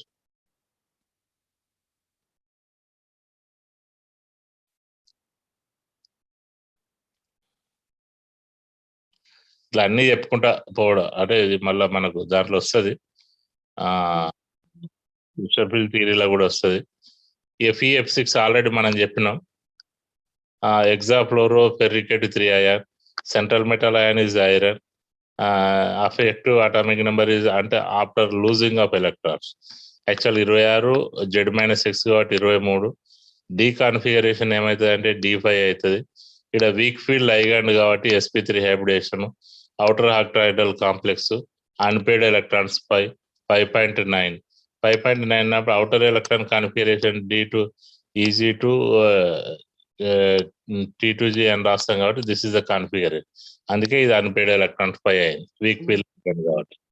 Strong field ligand ఉన్నప్పుడు pairing is takes place. Unpaired weak field ligand ఉన్నప్పుడు ఒక్కొక్క ఎలక్ట్రాన్ నిన్న తర్వాతనే జతగూట ప్రారంభం అవుతుంది.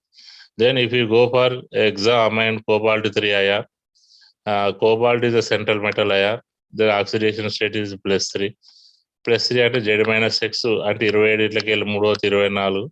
ఇక్కడ configuration is D6, strong field ligand కాబట్టి D2 sp3 హైబ్రిడేషన్ లోపల పాల్పేట్ అవుతుంది. Inner octahedral geometry, unpaired electrons is equal to 0, therefore Bohr magnetic value 0, అది డయామాగ్నెటిక్ ప్రాపర్టీస్ కలిగి ఉంటుంది. Hexa amine cobalt 3 IR, hexa amine cobalt 3 అలా సేమే వచ్చింది. Hexa amine cobalt 3 IR for example ఇంతకుముందు చెప్పింది. Hexa amine cobalt 3 IR, cobalt is the central metal IR. 4 electron కోల్పోయిన తర్వాత ఒకవేళ వీక్ ఫీల్డ్ లైగాండ్ అనుకుంటే sp3 D2 హైబ్రిడేషన్ లోపల పార్టిసిపేట్ అవుతుంది. అవుటర్ ఆక్టాహెడ్రల్ ఉంటుంది, 4 అన్పేడ్ ఎలక్ట్రాన్స్ ఉంటాయి, 4.9 ఉంటుంది.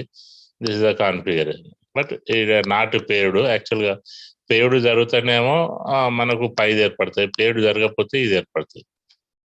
తర్వాత hexa cyano ferrate 2 IR, iron is the central metal ion. Ferrate అంటే 26 ఇట్లకి 2 ఎలక్ట్రాన్ పోతే 24, D6 configuration.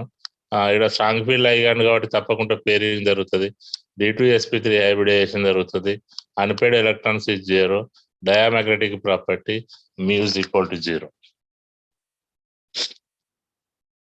FeCN6 power of -3 అంటే ఇది ఎగ్జాసైనోఫెర్రికేట్ 3. ఇంతకుముందు ఎగ్జాసైనోఫెర్రేట్ 2, ఇప్పుడు ఎగ్జాసైనోఫెర్రికేట్ 3. Iron is the central metal IR, oxidation state is the +3. అప్పుడు లూజింగ్ ద ఎలక్ట్రాన్స్ మనకు 23 అవుతుంది. D5 configuration, strong field ligand, pairing will be the takes place.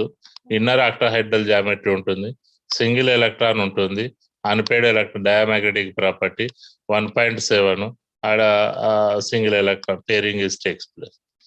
Hexafluoro cobalt 8, cobalt is central metal IR.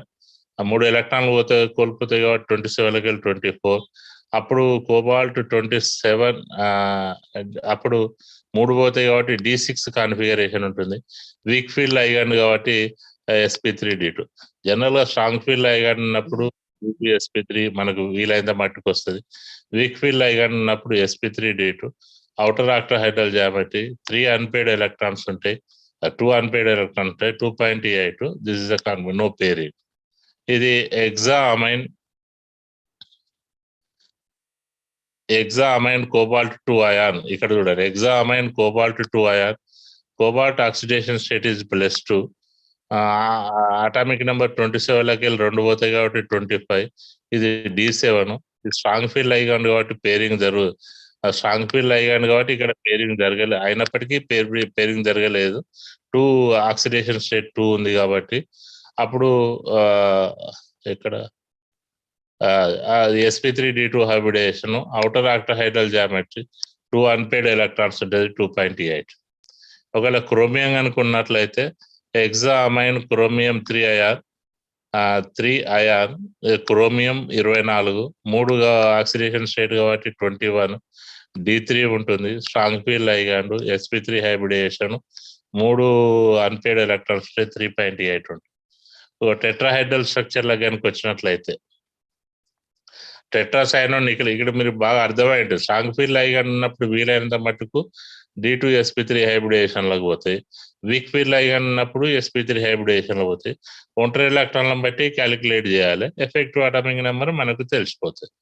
Then ఒకవేళ tetrahedral molecules కనుక చూసినట్లయితే tetra chloro nickelate 2 ion, and nickel is a +2, nickel అనేది 28, 2 ఎలక్ట్రాన్లు పోతే 26, ఇది di2, ఇది week field ligand, chloro is week field ligand, sp3 hybridisation, tetrahedral 2 unpaired 2.8, at the outer most come. ఇది మళ్ళీ మనకు ఆక్టాహైడ్ అది సిఎఫ్టీలో వస్తుంది.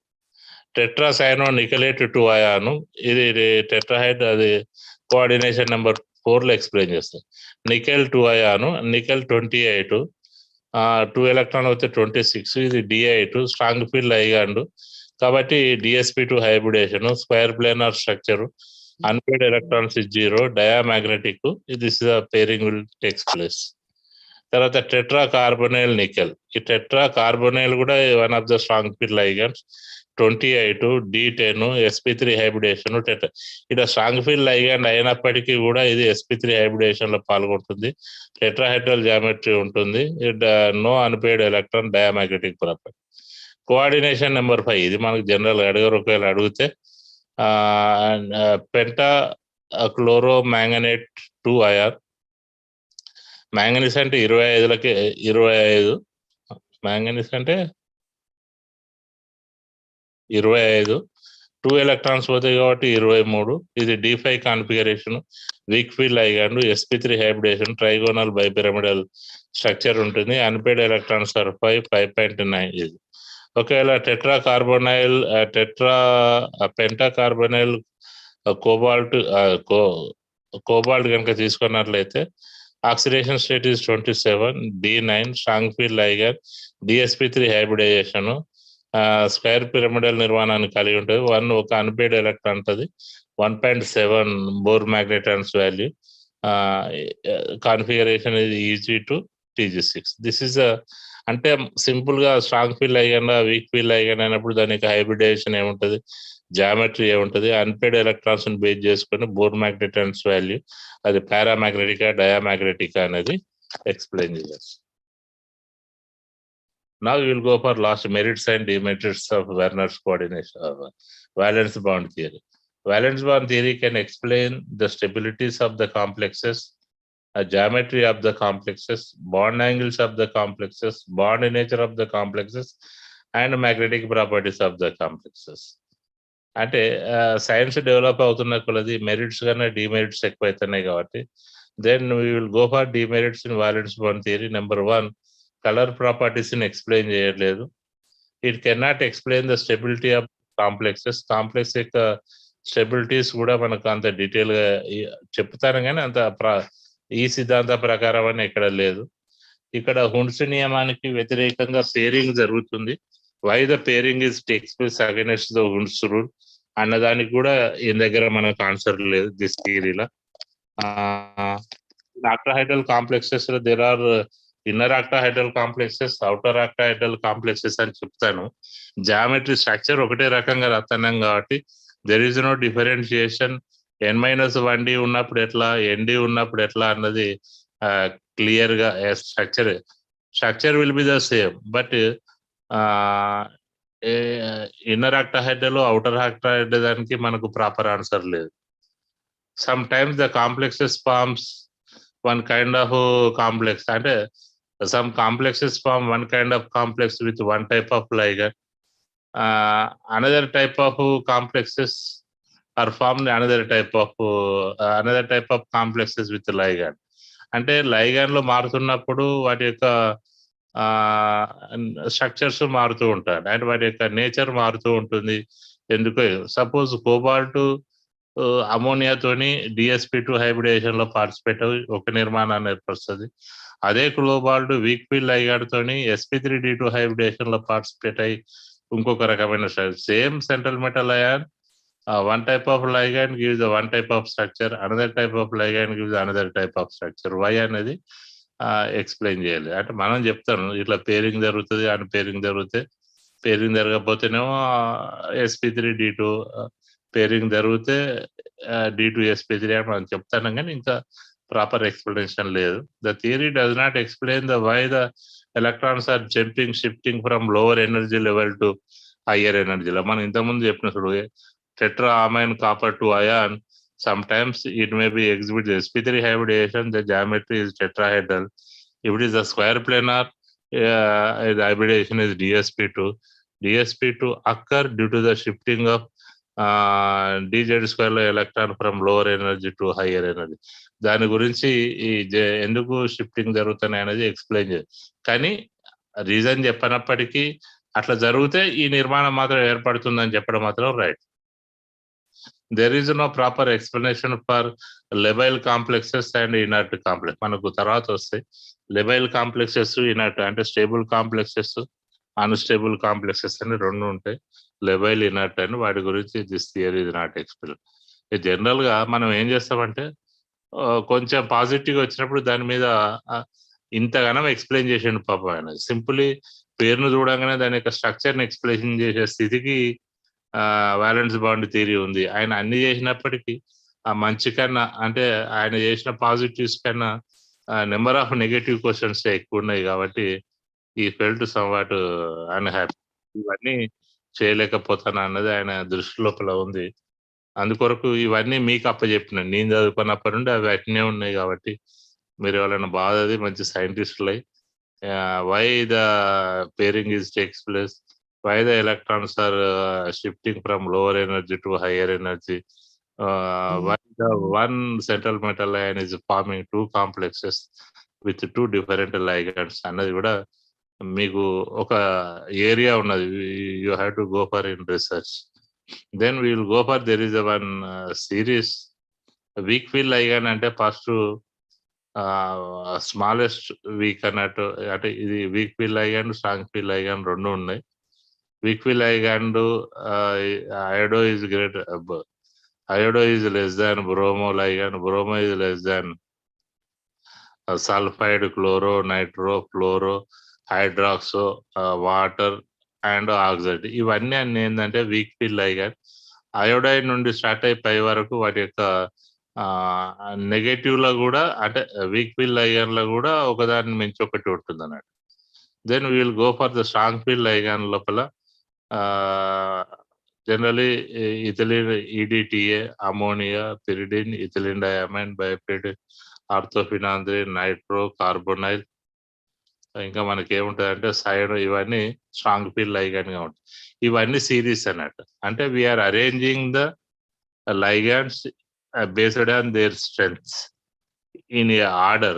That series is known as a spectrochemical series. అంటే స్ట్రాంగ్ ఫీల్ ligand లను ఒక రకమైన range, week field ligand for example 100 marks, 99 మార్కులు, 98 మార్కులు, అట్లా 36 మార్కుల వరకు అరేంజ్ చేస్తాం పాస్ అయిన వాళ్ళందరిది ఒక సిరీస్. వాటిని ఏమంటాం strong field ligand. Week field ligand అంటే మళ్ళీ 35, 34, 33, 32 అట్లా ఒకటి వచ్చినోడు గ్రేటా, 34 వచ్చినోడు గ్రేట్ అంటే ఇద్దరు వేస్టే వీక్ ఫీల్ ligandలే. కానీ ఉన్న దాంట్లో ది బెస్ట్ ఎవడు అంటే 34 వచ్చినోడు ది బెస్ట్, ఒకటి వచ్చినోడు waste. Similarly 36 marks and 100 marks వచ్చినప్పుడు హూ ఈజ్ గ్రేట్ అంటే 100% వచ్చినోడు గ్రేట్, 36 మార్కులు వచ్చినోడు వేస్టే. ఈవెందో కాకపోతే ఓ పాస్డ్ సిరీస్ ఇలా చెప్తారు. So that indicates the arrangement of the ligands based on their strength, as per their strength. కాబట్టి that series is known as the spectrochemical series అని చెప్పవచ్చు. This is about the valence bond theory. ఇవి కాక ఇంకా board అయిన examples ఉంటాయి. ఇంకా నేను అవి మీకు వీలైతే హోంవర్క్ ఇస్తాను. ఎట్ ప్రజెంట్ అయితే this is about the valence bond. ఇది మీకు కొంత ఐడియా ఉండాలి. ఇక్కడ వాలెన్స్ బాండ్ థియరీలో ఏం లేదు, 4 పాయింట్లు. ఎంటీ ఆర్బిటాల్స్ ఉండాలి equal to coordination number. Number 2 hybridisation లో పార్టిసిపేట్ కావాలి, ఐడెంటికల్ హైబ్రిడ్ ఆర్బిటాల్స్ ఏర్పడాలి, కోఆర్డినేట్ బాండ్ విత్ లైగండ్స్ ఏర్పడాలి, కాంప్లెక్స్, దాని యొక్క geometry depending upon the hybridisation. అయిపోయి ఈ 4 పాయింట్ల మీద థియరీ అంతా నడుస్తుంది. ఏది అడిగినా కూడా దాన్ని బేస్ చేసుకునే మనం ఎక్స్ప్లెయిన్ చేస్తాం. కాబట్టి this is the valence bond theory. Okay, any doubt from any corner of valence bond theory? Sir ammonia A times లో స్ట్రాంగ్ గా వర్క్ చేసే, వీలైనంత మట్టుకు ammonia will act as strong field ligand. Cyano తర్వాత ammonia strong field ligand ఉంటుంది. మనం ఇప్పుడు చెప్పినా చూడండి, అది పారామాగ్నెటిక్ గానే ఉంది అని అనుకోండి, అప్పుడు sp3d2 ఉంటుంది.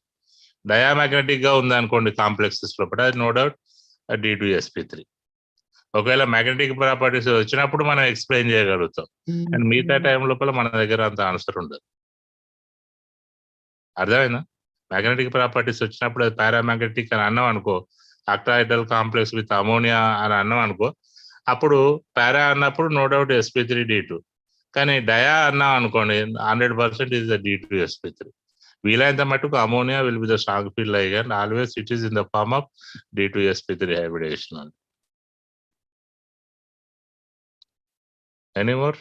అందుకే అమోనియాకు ఫ్లెక్సిబుల్ ఉంటుంది. ఓసారి అట్లా ఓసారి ఇట్లా, కానీ సైనోగా ఛాన్స్ లేదు. Sir anymore? Tetra amine cuprate 2 ion explain చేసినప్పుడు 3d9 నుంచి ఎలక్ట్రాన్ 4d కి ట్రాన్స్ఫర్ అయింది షిఫ్ట్ సార్ అయితే మధ్య. జంప్ అయితే అంటే 4d పోవచ్చు, 4p లోనికి పోవచ్చు, ఎటన్నా పోవచ్చు. లోవర్ ఎనర్జీ లెవెల్ నుండి హైయర్ ఎనర్జీ లెవెల్ లోనికి జంప్ అవుతుంది. అక్కడ 4s 4p కూడా ఉంది కదా సార్, దాంట్లోకి అందుకే వెళ్ళలేదు. ఆ దాంట్లో పోకుండా దాని కంఫర్టబుల్ డి లోనికి పోతుంది, నీకు నచ్చిన వాళ్ళ దగ్గరికి పోతుంది కదా సేమ్. అందుకే ఎందుకు ఆడ మన క్లారిటీ లేదు. It is shifting of electron from lower energy level to hire energy. మళ్ళీ D1 లోకి పోయే ఉంటది. ఆ 4s 4p ఉంటది, కానీ దాంట్లోకి పోదు. కానీ దాంట్లో అది పోవుడే తప్పు. దీంట్లోకి పోకుంటే దాంట్లోకి పోతుంది అంటే ఇంకా మనం ఇంకొక తప్ప అనుకోవచ్చు. పోతే 4s లో పోవాలి కదా.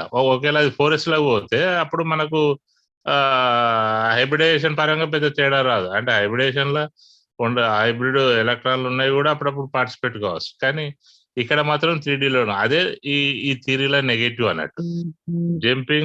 Shifting of electrons from lower energy level to hire energy level, దాన్ని మనకు అది ఎక్స్ప్లెయిన్ చేయట్లేదు. ఎందుకు? అదే నెగటివ్స్ అన్నట్టు.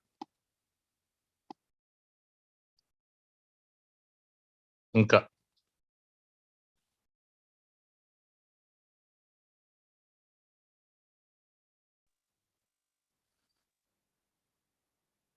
Any doubt? ఇంకా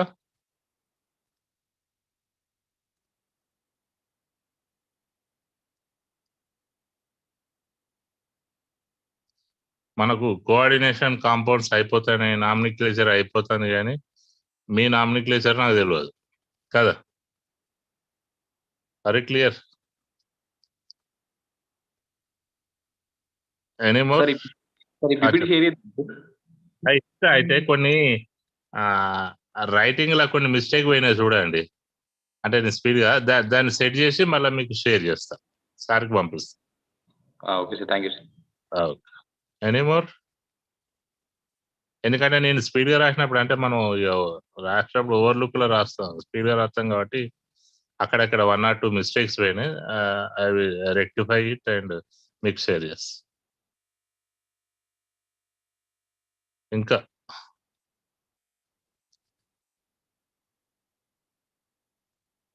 మనకు ఒకటి ఏమున్నది, క్రిస్టల్ ఫీల్డ్ థియరీ ఉంది, దట్ విల్ సి.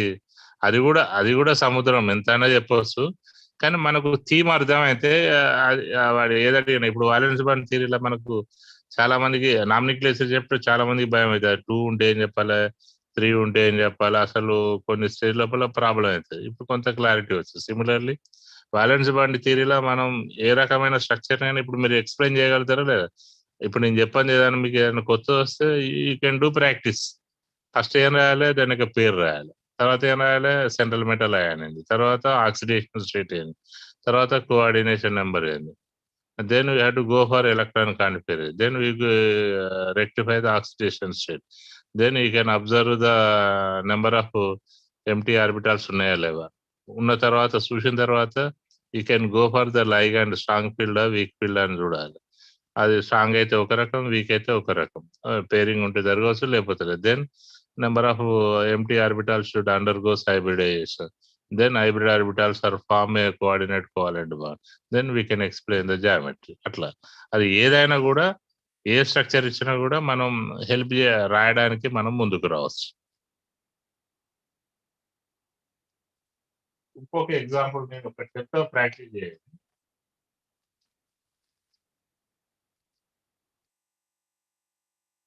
సార్ కంప్లీటా సార్? ఒక 1 minute. No problem sir. Sir exam post చేయలేదు సార్ ఇంకా.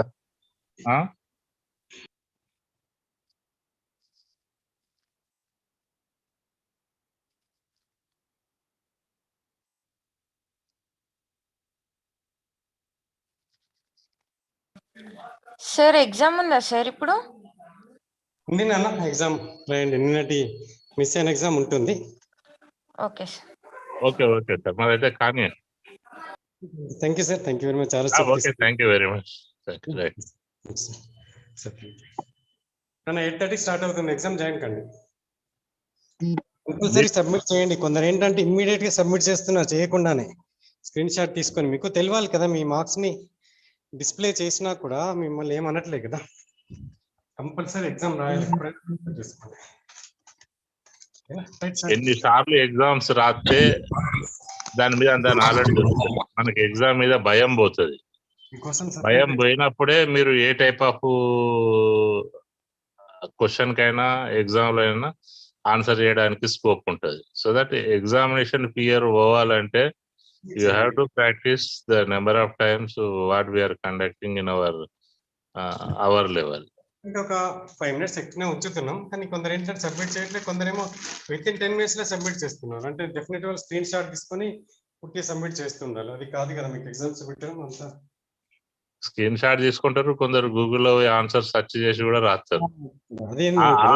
Hour aim is not that one, how much you are following అనేది ఇంపార్టెంట్. మనకి ఎగ్జామ్ లో వచ్చిన మార్క్స్ అదే రేంజ్ లో ఈ ఎగ్జామ్ లో నాకు అదే చెప్తున్నాను సార్ నేను.